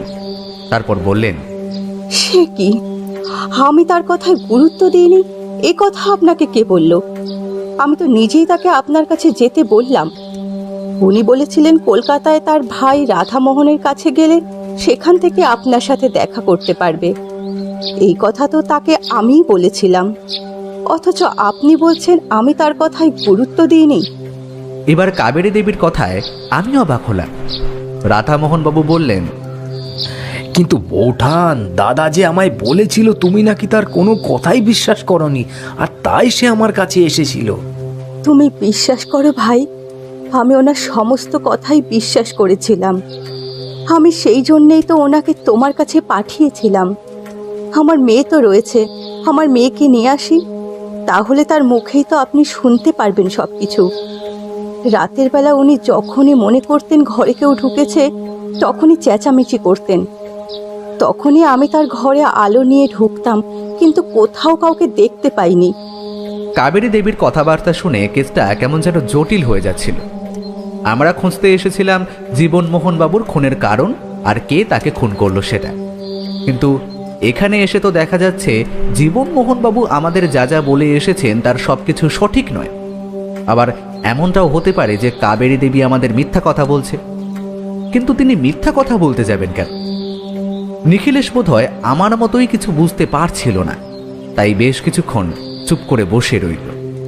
এদিকে কাবেরী দেবী নিজের মতো বলে চলেছেন, দেখুন নিখিলেশ বাবু, এখন তো আমার সন্দেহ হচ্ছে উনি আপনাকে কি বলে এসেছেন। আপনাকে উনি ঠিক কি বলেছেন বলুন তো? আপনার বাড়িতে, অর্থাৎ উনি যে ঘরে থাকতেন, সেই ঘরে রাতের বেলা কেউ একটা বাইরে থেকে এসে ঢুকছে, অথচ তাকে দেখতে পাওয়া যাচ্ছে না। তার মনে হয়েছিল কেউ তাকে ভয় দেখাতে চাইছে, কিন্তু তাকে চিনতে পারেননি। এমনকি তার কোনো শত্রুর কথা তিনি বলতে পারেননি। আর তার সাথে তিনি একটা সোনার গণেশ মূর্তির কথা বলেছেন। কাবেরী দেবী কিন্তু এই কথায় আবার একটু অবাক হলেন। বললেন, সোনার গণেশ মূর্তি? কোন গণেশ মূর্তি? যেটা ঘরে সিন্ধুকে রয়েছে সেই মূর্তিটা? নিখিলেশ এবার চমকে উঠে বলল, সেই মূর্তি আপনার বাড়িতেই আছে, কিন্তু জীবনমোহনবাবু যে বলেছিলেন সেই মূর্তিটা এখনো খুঁজে পাওয়া যায়নি। আর রাধামোহনবাবু, আপনিও তো সেই কথাই বলছিলেন। কিন্তু আমাকেও তো দাদা বলেছিল ওই সোনার গণেশ মূর্তিটা খুঁজে পাওয়া যায়নি। ব্যাপারটা নিয়ে আমিও তেমন একটা ভাবিনি, কিন্তু তুমি বলছো যে মূর্তিটা দোতলার ঘরেই রয়েছে। কাবেরী দেবীও কেমন যেন অবাক হয়ে গেলেন। আমাদের সবার অবাক হওয়ার পালা চলছিল। আমি প্রথম বলে উঠলাম, আচ্ছা নিখিলেশ, জীবনমোহনবাবু মিথ্যে কথা তো বলেননি, আর তুমি বলছো আর সবাই জানে তার একটা রোগ রয়েছে। তিনি অনেক কিছুই ভুলে যান, কিন্তু এই সোনার মূর্তির ব্যাপারটা তিনি ভুলে গেলেন কি করে? তাহলে কি এটা অন্য কোনো মূর্তি? আপনারা কোন মূর্তির কথা বলছেন আমি জানি না, আর এই বাড়ির সম্পত্তি ছিল একটা সোনার গণেশ। তবে সেটার কথা যদি বলেন তাহলে সেই মূর্তি কিন্তু এ মূর্তি নয়। সেটা কোথায় আছে কেউ জানে না। এই মূর্তিটা মাত্র কয়েক মাস আগে উনি তৈরি করিয়েছেন। কাবেরী দেবীর এই কথায় আমাদের সবার চিন্তা যেন কমে গেল। তার মানে ওই মূর্তির কথা তিনি বলছেন না। আমরা ততক্ষণে উঠে পড়েছি। নিখিলেশ বলল, চলুন একবার আপনার স্বামীর ঘরটা দেখে আসি। সেই ঘরে কোথা থেকে কেউ ঢুকে তাকে খুন করে রেখে গেল সেই জিনিসটা দেখা দরকার। আর ঘরের আলমারিটাও দেখতে হবে। আমরা উঠে পড়লাম। জীবনমোহন বাবু যেই ঘরে থাকতেন সেই ঘরের কাছে গিয়ে দেখলাম দরজা বন্ধ রয়েছে। যদিও আসলেই দরজাটাকে কোনো রকমে তুলে দাঁড় করিয়ে আলগা করে লাগানো হয়েছে, কারণ দরজার কলকবজা অবশ্যই ভাঙা, সেটা এখনো ঠিক করানো হয়নি। আমি ঘরের বাইরেই দাঁড়ালাম। নিখিলেশ, রাধামোহন বাবু সবাই এক এক করে ভেতরে ঢুকতেই নিখিলেশ বলল, আচ্ছা অমরজি, তুমি একটু বাইরে থেকে দরজাটা ভালো করে দেখো তো, দরজায় কোনো রকম কোনো পরিবর্তন দেখতে পাও নাকি? নিখিলেশ যে আসলে কি বলল আমি বুঝতে পারলাম না। তবু আবার দরজাটা তুলে দাঁড় করাতেই আমি ভালো করে দেখার চেষ্টা করলাম। না, সাধারণ দরজা, তবে পুরনো আমলের। ভেতর থেকে বন্ধ থাকলে বাইরে থেকে তা খোলার কোনো উপায় নেই, তেমনি বাইরে থেকে বন্ধ করে দিলে ভেতর থেকেও কেউ খুলতে পারবে না। আমি একটু গলা তুলে বললাম, না নিখিলেশ, দরজা তো ঠিকই আছে, দরজার মধ্যে কোনো কারচুপি নেই, আর তাছাড়া এখন তো দরজাটা ভাঙা রয়েছে। ঘরের ভেতরে গিয়ে ঢুকতেই কাবেরী দেবী মেঝেতে একটা নির্দিষ্ট দিকে নির্দেশ করে বলল, নিখিলেশ বাবু, এইখানেই ওনার মৃতদেহটা পড়েছিল, মাথাটা নিচের দিকে করে। মাথাটা নিচের দিকে করা বলতে আপনি কি বলতে চাইছেন? তিনি মেঝেতে উল্টো হয়ে পড়েছিলেন? নিখিলেশ বাবু, উনি উল্টো হয়েই পড়েছিলেন। মাথার পেছনের দিকটা যেখানে আঘাত লেগেছিল সেটা নিচের দিকে ছিল। নিখিলেশ কেমন যেন অবাক হলো এই কথায়। বিছানার একপাশে বসে মুখের সামনে দুটো হাত চেপে ধরল। তারপর রাধামোহন বাবুর দিকে তাকিয়ে বলল, রাধামোহনবাবু, এখানে থাকার তো তেমন কোনো ব্যবস্থা হবে না, অথচ আমাদের কেসে সলভ করে যেতেই হবে। প্রতিদিন তো আর এখানে আসা সম্ভব নয়। একটা কাজ করুন, এখানে থেকে যান, আমরা ফিরে যাই। এই সময় আপনার এখানে থাকা দরকার। আপনি থাকলে বুঝতেই পারছেন কাবেরী দেবীকে একা একা ছেড়ে যাওয়া যাবে না। এক কথায় কাবেরী দেবী কিছুই বললেন না। রাধামোহন বাবু আমাদের দুজনের দিকে একবার তাকিয়ে কাবেরী দেবীর দিকে তাকানো। বোধহয় কাবেরী দেবীও মনে মনে এটাই চাইছিলেন, তবে মুখ ফুটে বলতে পারছিলেন না। এ সময় একজন পুরুষ মানুষের বাড়িতে থাকা দরকার। তাছাড়া কাবেরী দেবীর বাপের বাড়ির লোকজনের তো আসা দরকার ছিল, কিন্তু তারা এলো না কেন সেটাই বুঝতে পারছিলাম না। কিন্তু নিখিলেশ বাবু, মানে আমি একা এখানে? কোনো অসুবিধা হবে না রাধামোহন বাবু। আর আমার মনে হয় কাবেরী দেবীর বাপের বাড়ির দিক থেকে কেউ নেই, তার যে কোনো একটা কারণ হতে পারে। আমার মা ছোটবেলাতেই মারা গেছেন। বাবার কাছে মানুষ, তা বাবাও বছর কয়েক আগে মারা যান। আমার বাপের বাড়ির কারোর সাথেই আমার সম্পর্ক খুব একটা ভালো নয়, তাই তাদের আর জানানো হয়নি। রাধামোহন বাবু কিন্তু শেষ পর্যন্ত সেখানেই থেকে গেলেন। নিখিলেশ ভালো করে ঘরের চারপাশটা দেখল। তারপর বাড়ির পেছনের দিকে অল্প বাগান মতো জায়গাটায় ঘুরে ঘুরে কিছু একটা খোঁজার চেষ্টা করতে লাগলো। তারপর যখন প্রায় অনেক দেরি হয়ে যাচ্ছে তখন আমরা সেখান থেকে চলে এলাম। প্রথমে গেলাম থানায়, তারপর সেখান থেকে ফিরে গেলাম বাড়িতে। এখানে কিন্তু একটা ব্যাপারে আমি অবাক হয়েছিলাম। তার কারণ নিখিলেশ যখন প্রথম সোনারপুর যাওয়ার কথা বলে তখন তার সাথে এভাবেই কথা হয়েছিল যে সেখানে গিয়ে আমাদের কয়েকটা দিন থাকতে হবে। কিন্তু এখানে এসে হঠাৎ করেই নিখিলেশের মত বদল করে ফেললো কেন তা আমি জানি না। তাই অনেক রাত্রে যখন আমরা বাড়ি ফিরে আসি তখন বৌঠান প্রথমে বেশ রাগারাগি করে, তারপর আমাদের খেতে দিয়ে খাবার টেবিলে বসে বলে, ব্যাপারটা কি হয়েছে বলো তো? তোমরা প্রথমে তো সেখানে কয়েকদিন থাকবে বলে গেছিলে, আর যাওয়ার সময় ব্যাগপত্র নিয়ে গেলে না, তাড়াতাড়ি চলে এলে কেন? এই ব্যাপারে এখন তো তোমায় কিছুই খুলে বলতে পারবো না কৃষ্ণা। আসলে আমি নিজেও বুঝে উঠতে পারছি না ঠিক। আমার একটু সময় দাও, আমি তোমার সবকিছু খুলে বলবো। বৌঠান আমার মুখের দিকে তাকাতে আমিও বলে উঠলাম, সত্যি বৌঠান, এই কেসে এমনভাবে সব কিছু জড়িয়ে রয়েছে বোঝা যাচ্ছে না ভদ্রলোক আমাদের সত্যি কথা বলছে না মিথ্যা কথা বলেছেন। এই দুদিন আগে যে লোকটা বাড়িতে এলেন তার কথাই বলছো তো? তার একটা সোনার গণেশ মূর্তি ছিল না? নিখিলেশ কোনো কিছু না বলে চুপ করে খেয়ে যাচ্ছিল। আমি বৌঠানকে অল্প কথায় সমস্ত ব্যাপারটা বুঝিয়ে দিতে বৌঠান নিজেও চুপ করল। তারপর খেতে খেতে একসময় হঠাৎ করে বলে উঠল, কেউ যে মিথ্যে কথা বলছে সেটা বোঝাই যাচ্ছে। জীবনমোহন বাবু যদি মিথ্যে কথা বলেন তাহলে তার একটা কারণ রয়েছে, তার একটা রোগ রয়েছে তোমরা বলছো, কিন্তু অন্য কেউ তো আর মিথ্যে কথা বলবে না। আশেপাশে প্রতিবেশীদের কাছ থেকে খোঁজ নিয়ে দেখা যেতে পারে। তাছাড়া তুমি তো বললে খুনের পেছনে একটা মোটিভ থাকে। হঠাৎ করে তার ঘরে ঢুকে তাকে কেউ খুন করতে গেল কেন? আমি তো মনে করছিলাম সোনার মূর্তিটার জন্যই নাকি এটা হয়েছে, কিন্তু সেটা তো নাকি উপরের দোতলার ঘরে সিন্ধুকের মধ্যেই রয়েছে। একটু সময় লাগবে অমরজিৎ, আশা করছি সবকিছু ঠিক আমাদের সামনে আসবে। আসলে এই জীবনমোহন বাবু যদি সমস্ত কথা ভালোভাবে বলতো তাহলে আর সমস্যা হতো না। কিন্তু সে যাই হোক, তুমি একটু আমার ঘরে এসো তো। খাওয়া দাওয়ার পর আমি আর নিখিলেশ তার ঘরে গিয়ে বসতেই নিখিলেশ বলে উঠল, জীবনমোহন বাবুকে কেউ খুন করলে তার কাছ থেকে কি কি পাবে? টাকা পয়সা, সেই সোনার মূর্তির খোঁজ, তাছাড়া আর কিছু পাওয়া যেতে পারে তার কাছ থেকে? এগুলো ছাড়া তো আর কিছু মাথায় আসছে না। তবে তার ঘরের আলমারিতে কি এমন কিছু ছিল যেটা চুরি করা যেতে পারে? থাকতে পারে অমরজিৎ, তুমি ভুলে যাচ্ছ জীবনমোহন বাবু মাঝে মাঝে ভুলে যান, তাই তিনি আলমারিতে দামি কিছু রাখলেও সেটা তার মনে নাও থাকতে পারে। যদি তার স্ত্রী কাবেরী দেবী সেটা না দেখেন তাহলে তো হয়েই গেল। কি বলতে চাইছো তুমি বলো তো? মনে আছে জীবনমোহন বাবু বলেছিলেন আমার কাছ থেকে ফিরে সেই দিনই তাকে বাড়িতে ফিরতে হবে, পরদিন সকালে তার কাজ রয়েছে। আর রাধামোহন বাবু বলেছিলেন জীবনমোহন বাবুর কাউকে বেশ খানিকটা টাকা দেওয়ার কথা ছিল, অর্থাৎ তিনি টাকাটা তুলে রেখেছিলেন, কোথাও একটা তুলে রেখেছিলেন, আর সেটা তার ঘরের আলমারিও হতে পারে। তার মানে তুমি কি বলতে চাইছো? ওই আলমারির টাকার জন্য জীবনমোহন বাবুকে খুন করা হয়েছে? কিন্তু সব থেকে বড় প্রশ্ন হলো খুনটা করলো কে? এবার আমি তোমায় যেটা বলতে চাইছি বা বলতে চলেছি তার সমস্ত কিছুই কিন্তু আমার অনুমান অমরজিৎ। আর মনে হয় জীবনমোহন বাবুকে কেউ খুন করেননি, তিনি নিজেই নিজেকে খুন করেছেন। ওই ঘরের আলমারিটা তুমি নিশ্চয়ই দেখেছিলে, আলমারিটা কিন্তু ভাঙা ছিল না, শুধু তার ছিটকিনিটা কোনোভাবে ভাঙতে হয়েছিল। আলমারিটা তুমি একটু ভালো করে লক্ষ্য করলেই বুঝতে পারবে সেটা বেশ পুরনো হয়ে গেছে। এমন পুরনো আলমারির ছিটকিনি মাঝে মাঝে আটকে যায়, তখন সেই ছিটকিনি ভেঙে আলমারির খোলা ছাড়া আর কোনো উপায় থাকে না। আমি অবাক হয়ে নিচের দিকে তাকিয়ে নিয়েছি, কিছু একটা বলতে যাব, ঠিক সেই সময় ঘরের টেলিফোনটা আরও একবার বেজে উঠল।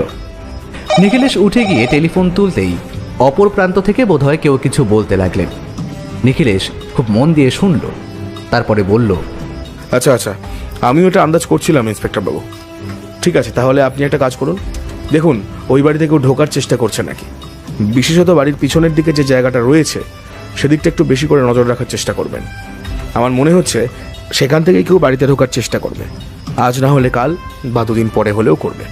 নিখিলেশ আরও কিছুক্ষণ কথা বলে যখন টেলিফোন রেখে আমার সামনে এসে বসলো, আমি তখন অবাক হয়ে বললাম, নিখিলেশ, তুমি কি করছো বলো তো? ওই ইন্সপেক্টরের সাথে তোমার কথা হচ্ছিল, মানে যিনি জীবনমোহন বাবুর খুনের কেসটা দেখছেন? নিখিলেশ হেসে উঠে বলল, অমরজিৎ, তুমি এখন ওটাকে খুন বলছো, ওটা খুন নয়, ওটা এক ধরনের আত্মহত্যা। আত্মহত্যা বলা চলে না, আসলে জীবনমোহন বাবু নিজেই বুঝতে পারেননি হয়তো তিনি মারা যাবেন। জীবনমোহন বাবুর বাড়ির খাটের কাজটা দেখেছো? খাটের পায়াগুলো দেখেছিল কেমন শক্ত? ওই পায়াতে যদি কারোর মাথার পেছনের দিকে আঘাত লাগে তাহলে কি হতে পারে? তার মানে তুমি বলতে চাইছো, কিন্তু এমনটা কি হতে পারে? তাহলে এই ঘরের মধ্যে যে আসতো তার ব্যাপারটা? বাড়িটা বেশ পুরনো, এইরকম বাড়িতে গুপ্তপথ থাকার সম্ভাবনাটা কম নয়। কিন্তু সমস্যা হলো জীবনমোহন বাবু কি সে কথাটা জানতেন না? নাকি তিনি ব্যাপারটা মনে রাখতে পারেননি? তাহলে তো গোটা ব্যাপারটা একদিক থেকে সহজ হয়ে গেল, কিন্তু ওই গুপ্ত দরজাটা খুঁজে বার করাটাই তো সমস্যা। তাছাড়া সব কিছুই যদি তোমার অনুমান মতো হয় তাহলে তো কেসটা একরকম সমাধান হয়েই গেল। কিন্তু তাহলে তুমি নজর রাখতে বলছো কেন? বাইরে থেকে কেউ আসবে বলে কি তোমার মনে হয়? কেউ তো নিশ্চয়ই আসবে, নিশ্চয়ই আসবে। আমার মনে হয় আলমারির মধ্যে যে বাক্সে টাকা ছিল, সেই বাক্সটা ওই ঘরের মধ্যে অন্য কোথাও রয়েছে, আর সেটাই অপরাধী জানে। কিন্তু এতদিন ধরে এমন একটা কাজ করে অপরাধীর লাভ কি হবে? নিখিলেশ একটু উত্তেজিত হয়ে বলল, সেটাই তো বুঝতে পারছি না অমরজিৎ। এখন যাও, বিশ্রাম নাও, যদি সম্ভব হয় তাহলে কাল সকালে আমরা একবার সোনারপুর যাব, আর না হলে ইন্সপেক্টর বাবুর সাথে একবার কথা বলতে যাব, বুঝলে? আমি সমস্ত কিছুই বুঝতে পারছিলাম, আর এটাও বুঝতে পারছিলাম যে নিখিলেশ মন দিয়ে কিছু একটা ভেবে চলেছে, আর তার ভাবনা যদি ঠিক হয় তাহলে খুব তাড়াতাড়ি কেসটা আমরা সমাধান করে ফেলতে পারবো। নিখিলেশ যে কিছু একটা আন্দাজ করেছে সেটা আমি বুঝতে পারছিলাম, আর এটাও বুঝতে পারছিলাম সে কাউকে সন্দেহ করেছে। কিন্তু ও বাড়িতে সন্দেহ করার মতো রয়েছে একমাত্র কাবেরী দেবী, কিন্তু তিনি এমন কাজ করতে যাবেন কেন? তাছাড়া জীবনমোহন বাবুর ভাই রাধামোহন বাবুর কথা যদি বলি, তিনি তো আমাদের সাথে এখানেই ছিলেন। তাছাড়া আগের দিন সকালবেলায় আমাদের সাথে তার কথা হয়েছে। কি যে হচ্ছে তার কিছুই বুঝতে পারছি না।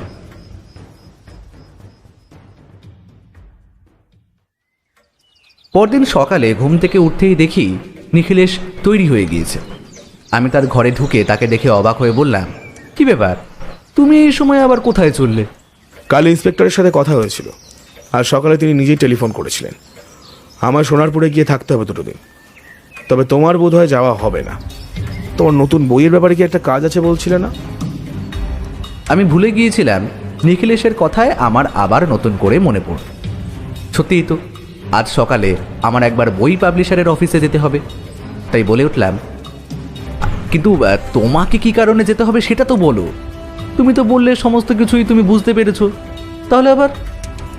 নিখিলেশ আমার কথায় হেসে উঠল, তারপর বলল, শুধু বুঝতে পারলেই তো হবে না অমরজিৎ, আমার যে আসল অপরাধীকে খুঁজে বের করতে হবে, আর সেই সোনার মূর্তির ব্যাপারটাও তো রয়েছে। আমার সত্যি নিখিলেশের সাথে যাওয়া হলো না, কারণ আমার অফিসে একবার যেতে হবে। নতুন বই আসতে চলেছে, তাই নিয়ে বেশ কিছু কাজকর্ম রয়েছে। নিখিলেশ একাই গেল, আর যেতে যেতেই আমায় বলে গেল বাড়িতে যতক্ষণ থাকবো ততক্ষণ যেন টেলিফোনের সামনেই থাকি, কারণ দরকারি টেলিফোন আসতে পারে।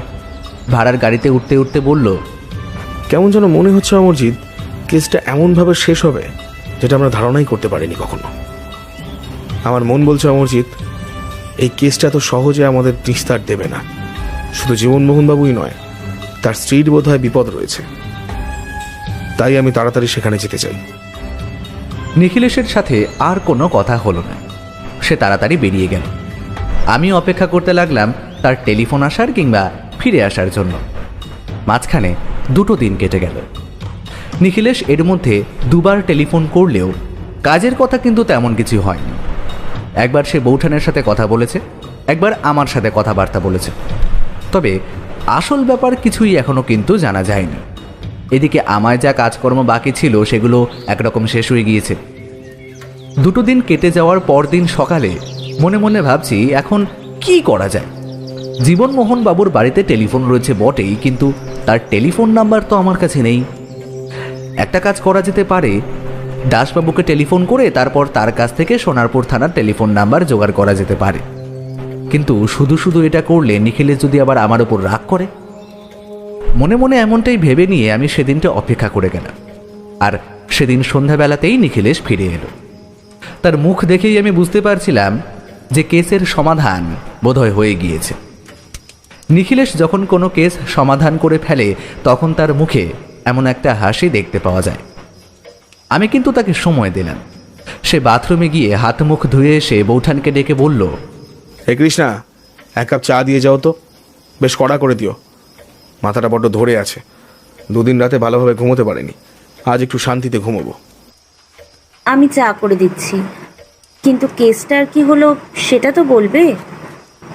কেসের সমাধান কি হয়েছে, আর আসলে ঘটেছিল কি?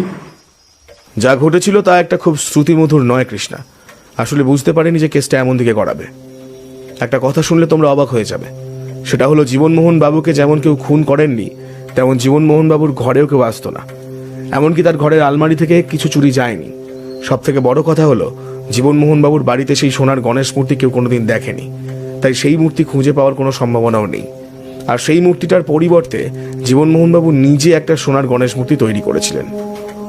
সেই মূর্তি তার দোতলার ঘরের সিন্ধুকে পাওয়া যায়, আর সেই সিন্ধুক থেকেই পাওয়া যায় বেশ কিছু টাকা পয়সা। সমস্ত কিছুই ওই সিন্ধুকের আলমারিতে রয়েছে, তেমন কিছুই নেই। এইভাবে বললে কিছুই বুঝতে পারবো না নিখিলেশ। তুমি গোটা ব্যাপারটা খুলে বলো তো, আর প্রথম থেকে বলো। তুমি ওখানে যাওয়ার পর আর কি কি হলো? দেখো, এই কেসে প্রথম থেকেই ভেবে বসেছিলাম আমরা যে জীবনমোহন বাবুর কোনো একটা বিপদ হয়েছে, তাকে কেউ ভয় দেখাচ্ছে কোনো একটা নির্দিষ্ট কারণে। তারপরই যখন তার মৃত্যু হয় তখন আমরা ভেবেছিলাম নিশ্চয়ই এসবের পেছনে কেউ রয়েছে। কিন্তু গোটা ব্যাপারটাই আসলে একটু অন্যরকম। আমরা বারবার ভুলে যাচ্ছিলাম জীবনমোহন বাবুর একটা রোগ রয়েছে, আর তাই তিনি মাঝে মাঝে অনেক কিছু ভুলে যান, অথবা মাঝে মাঝে এমন অনেক কিছু বলে বসেন যেগুলো আসলেই হয়নি। তিনি আমাদের এখানে এসে বলেছিলেন তার কথা তার স্ত্রী বিশ্বাস করছে না, অথচ সে কথা কিন্তু রাধামোহনবাবু বিশ্বাস করেছিলেন। সে কথা আমাদের জীবনমোহনবাবু বলেছেন। আবার আমরা যখন তার বাড়িতে পৌঁছলাম তখন তার স্ত্রী জানালেন তিনি তার কথা বিশ্বাস করেছিলেন এবং ঘর খোঁজার চেষ্টাও করেছিলেন, কিন্তু বন্ধ ঘরের মধ্যে কে আসবে? তখন মাত্র একটাই অনুমান আমার কাছে ছিল, তা হলো ঘরে ঢোকার অন্য কোনো রাস্তা থাকতে পারে, যেটা ওই বাড়িটা যেহেতু অনেকটা পুরনো, তাই এমন বাড়িতে গুপ্ত দরজা থাকলেও থাকতে পারে, আগে বলেছি। কিন্তু গোটা বাড়িটা খুঁজেও কোনো গুপ্ত দরজা আমি পাইনি। আমি ভেবেছিলাম বাইরে থেকে কেউ জীবনমোহন বাবুর বাড়িতে এসে তাকে ভয় দেখাতো বা খুন করতে চেয়েছিল, কিন্তু যেখানে কোনো দরজাই নেই সেখানে বাইরের লোক আসবে কি করে? কিন্তু তাহলে জীবনমোহন বাবু মারা গেলেন কি করে? আর তার ঘরে তিনি যাকে দেখতে পেতেন? দেখো কৃষ্ণা, জীবনমোহন বাবু মারা গিয়েছিলেন তার ঘরের মধ্যে হঠাৎ করে মেঝেতে পড়ে গিয়ে। এবার কি কারণে তিনি মেঝেতে পড়ে গেছেন সেটা খুঁজতে গিয়ে একটাই অনুমান আমার হচ্ছে, ওই ঘরের আলমারির ছিটকিনি ভাঙা অবস্থায় ছিল। যদি আলমারিটা পুরনো আমলের না হতো তাহলে অমন ছিটকিনি দেখা যেত না। ছিটকিনিটা বোধ হয় কোনো কারণে শক্ত হয়ে গিয়েছিল, তাই খুলছিল না। আর সেই ছিটকিনিটা খুলতে গিয়ে টানাটানি করার সময় জীবনমোহনবাবু কোনোভাবে ঘরের মেঝেতে ছিটকে পড়েন। বোধহয় ছিটকিনি খুলে তার হাতে চলে এসেছিল এবং তখনই তিনি গিয়ে মাটিতে পড়েন এবং আঘাত পান। তার মাথাটা গিয়ে ঠেকেছিল তাদের পুরনো আমলের বিছানার পায়ার কাছে। সেই পায়া তুমি না দেখলেও অমরজিৎ দেখেছে। আগেকার দিনের খাট মাঝে মাঝে লোহা দিয়ে তৈরি করা হতো, ওই খাটের পায়াগুলো লোহার ছিল, আর সেই পায়ার উপর ছিটকে পড়ার জন্য তিনি মাথায় আঘাত পেয়ে মারা যান। এত দ্রুত ব্যাপারটা হয়ে যায় যে তিনি চিৎকার করার সুযোগটা পাননি, তাই তার স্ত্রী রাতের বেলা কিছু জানতে পারেননি। পরে সকালে যখন তাকে ডাকতে যাওয়া হয় তখন সমস্যাটা বোঝা যায়। ঘরের আলমারি খোলা ছিল বলে সবাই সন্দেহ করে চুরি করে খুন করা হয়েছে, কিন্তু আসলে চুরি বা খুন কোনোটাই হয়নি। সেটা তো তুমি আগেই বলেছিলে, সেটা বুঝতে পারছি, কিন্তু জীবনমোহন বাবু তার ঘরের মধ্যে কাউকে যে দেখতে পাচ্ছিলেন সেই ব্যাপারটা? এ ব্যাপারে আমি একজন ডাক্তারের সাথে কথাবার্তা বলেছি। তাদেরকে আমি জীবনমোহন বাবুর সমস্ত কথা খুলে বলেছি। তারা মনে করেছেন জীবনমোহন বাবু এমন কিছু ভুল দেখে থাকতে পারেন রাতের বেলা। তার ঘরের ভেতরটা আমি দেখেছি। সত্যি বলতে একদিন গোটা রাত আমি জীবনমোহন বাবুর ঘরেই কাটিয়েছি। তার ঘরের আয়নাটা তুমি দেখেছিলে? আয়নাটা ঘরের এমন জায়গায় রয়েছে যে জানলা দিয়ে বাইরে চাঁদের আলো ঘরের ভেতরে পড়লেই আয়নাতে সবকিছু স্পষ্টভাবে দেখা যায়। আমার মনে হয় জীবনমোহন বাবু আয়নাতে নিজের ছায়া দেখে কিংবা অন্ধকারে অন্য কিছু দেখে ভয় পেতেন, আর সেই কারণেই তার এমন মনে হয়েছিল। তার ভুলে যাওয়া এবং তার সাথে এমন একটা ভয় থাকার জন্য ব্যাপারটা তার মনের মধ্যে কাজ করছিল। আসলে তিনি মানসিকভাবে সামান্য অসুস্থ হয়ে পড়েছিলেন। তুমি ভেবে দেখো, জীবনমোহনবাবু থাকে নিচের ঘরে, আর টাকা পয়সা সমস্ত কিছু উপরের ঘরের সিন্ধুকে। সে ঘর তালাবন্ধ। তিনি বুঝতে পারতেন তার শত্রু রয়েছে এবং তার টাকা পয়সার জন্য তার উপর আক্রমণ করতে পারে, তাই তিনি কাউকে বিশ্বাস করতেন না। এ ব্যাপারে জীবনমোহনবাবুর স্ত্রীর সাথে কথা বলেও আমরা অনেক কিছু জানতে পেরেছি। তার মানে চুরি খুন কোনো অপরাধ হয়নি, শুধু শুধু তোমাদের কেসটা হাতে নিতে হয়েছে, আর জীবনমোহন বাবু মারা গেলেন অকারণে। হ্যাঁ, সেটাই তো। কিন্তু প্রথম থেকে জীবনমোহন বাবুকে কিন্তু তেমন কিছুই মনে হয়নি। সত্যি যে ভদ্রলোকের কোনো একটা বিপদ আছে সেটাই তো আমাদের মনে হয়েছিল। ভাবা যায় এমন কিছু হতে পারে। কিন্তু ইন্সপেক্টর বাবু কি বলছেন? পুলিশ ইন্সপেক্টর আমার সাথে সহমত হয়েছেন। ওই বিছানার পায়ের কাছে শুকিয়ে যাওয়া রক্তের ছাপ পাওয়া গেছে। কোথায় মনে হয়েছিল রক্ত হয়তো মাথায় আঘাত করার জন্য ওখানে গিয়ে পড়েছে, কিন্তু বাকি আরো অনেক কিছু মিলিয়ে আমি যেটা অনুমান করেছিলাম সেটা সত্যি অমরজিৎ। শুধু একটাই চিন্তা রয়ে গেছে, কাবেরী দেবী আর তার মেয়ের ভবিষ্যৎ নিয়ে। কাবেরী দেবীর বাপের বাড়িতেও তেমন কেউ নেই। রাধামোহন বাবু তো একাই থাকেন। তাহলে রাধামোহন বাবু যদি সেখানে গিয়ে থাকেন, কাজকর্ম সমস্ত কিছু দেখেন, তাহলে আমার মনে হয় সেটা ভালোই হবে। তাছাড়া ওই বাড়ির সমস্ত সম্পত্তি কিংবা বাকি সব কিছু তো কাবেরী দেবীর সাথে সাথে রাধামোহন বাবুরও প্রাপ্য। তাই তিনি সেখানে থাকলেই আমার মনে হয় ভালোই হবে। আমি রাধামোহন বাবুর সাথে বিষয় নিয়ে কথা বলেছি অমরজিৎ, তিনি একটু ভেবে দেখতে চাইছেন। তবে রাধামোহন বাবু মানুষ হিসেবে খুব একটা খারাপ নন, তবে আমার মনে হয় তিনি এই ব্যাপারটা খুব বেশি দিন আপত্তি করে থাকতে পারবেন না। হ্যাঁ, তাহলে তো সমাধান হয়েই গেল নিখিলেশ। হ্যাঁ, তবে সোনার গণেশ মূর্তিটা পাওয়া গেলে একেবারে সোনায় সোহাগা হয়ে যেত। আমিও সেটাই ভাবছিলাম। প্রথমেই যখন শুনেছিলাম একটা সোনার গণেশ মূর্তি রয়েছে, তখন আমিও ভেবেছিলাম সেটা বোধহয় পাওয়া যাবে। পাওয়া যায়নি যখন, কি আর করা যায়। নিখিলেশ চেয়ারে বসে হাত দুটো মুখের সামনে দিয়ে রইল। আমার মনে হলো সে যেন নতুন করে কিছু ভাবছে। তাই আমি বললাম, কি হয়েছে বলো তো নিখিলেশ, তুমি কি আবার কিছু ভাবছো? না, তেমন কিছু নয়। আসলে আমি এটাই ভাবছিলাম যে এই কেসটায় যে কোনো সময় যে কেউ ফেঁসে যেতে পারত। মনে করো সেদিন রাতে যদি জীবনমোহন বাবুর স্ত্রী কোনো কারণে ওই ঘরে ঢুকতো, তাহলে সন্দেহটা ওর ওপরেই চলে আসতো। দরজাটা বন্ধ ছিল বলে সন্দেহটা কিন্তু ওর ওপরে যায়নি। তারপরে রাধামোহন বাবুর কথাই ভাবো, একটা মোটিভ থেকেই যাচ্ছে। সেদিন রাতে যদি তিনি নিজে গিয়ে তার দাদাকে খুন করে থাকেন, আর সেটা যদি কাবেরী দেবীর চোখের আড়ালে হয় কিংবা কাবেরী দেবীর ইচ্ছেতেই হয়, তাহলে তার প্রমাণ কোথায় থাকছে? আমি নিখিলেশের এমন একটা কথায় অবাক হয়ে গেলাম। বউঠানও অবাক হয়েছিল, বলল, এসব তুমি কি বলছো? তার মানে তুমি ওদের দুজনকে এখনো সন্দেহ করে চলেছো? কিন্তু তুমি তো বললে যে খুন হয়নি। খুন হয়নি, কিন্তু জীবনমোহন বাবুর অকারণ ভয়টাকে কেউ যদি বাড়িয়ে দিতে চায়, আর তারপরে আলমারির ছিটকিনিটা যদি কেউ ইচ্ছে করে শক্ত করে লাগিয়ে রাখে, বা বাকিটা যদি একটা সুন্দর পরিকল্পনা মতো হয়, তাহলে অপরাধীকে ধরার মতন কোনো শত্রু নেই। অথচ অপরাধীর মোটিভ সম্পন্ন হয়ে গেল। আমি আর বউঠান একবার দুজন দুজনকে দেখলাম। তারপর আমি বললাম, আচ্ছা, এখানে মোটিভ কি রয়েছে কাবেরী দেবীর কিংবা রাধামোহন বাবুর? দুজনের সম্পত্তি নিয়ে খুব একটা যে উৎসাহী ছিলেন তা কিন্তু মনে হয়নি। তাহলে সম্পত্তি ছাড়া আর কি কারণে খুন হতে পারে? কোনো কথা বলল না, মাথার পিছনে দুটো হাত রেখে চোখ বন্ধ করে হেলান দিয়ে বলল, আমি তো শুধু সম্ভাবনার কথা বলেছি অমরজিৎ। কোনো প্রমাণ যখন নেই, তাহলে আমি তো আর কাউকে দোষী সাব্যস্ত করতে পারি না। আমি খালি বলতে পারি আর বলছি, আসলে এমনটাও হতে পারত। হয়েছে সেটা তো বলিনি। নিখিলেশ হেসে উঠল। আমি আর বউঠান অবাক হয়ে সেই দিকে তাকিয়ে রইলাম। নিখিলেশ যেন নিজের মনেই বলে উঠল, অনুমান, শুধু অনুমানে কোনো লাভ নেই। হ্যাঁ, প্রমাণ দরকার। প্রমাণ না থাকলে মাঝে মাঝে অপরাধী ছাড়া পেয়ে যেতে পারে। আমার কেমন যেন মনে হলো সে এই কথাটার মধ্যে দিয়ে অনেক কিছু বলতে চাইলেও আমি বুঝতে পারছিলাম না সে আসলে কি বলতে চাইছে।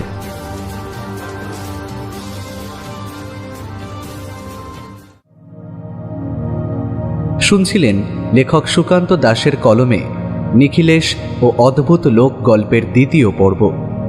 সম্পাদনা, ডিরেকশন এবং ভিডিওর ভিজুয়াল ইফেক্টসে দেবলীনা, পরিচালনা ও বিশেষ সহযোগিতায় প্রায়ণ গোস্বামী, শব্দ পরিকল্পনা, মিশ্রণ এবং আবহ সৃষ্টিতে 62 FPS স্টুডিও, পোস্টার ডিজাইনে কভারম্যান অভিব্রত।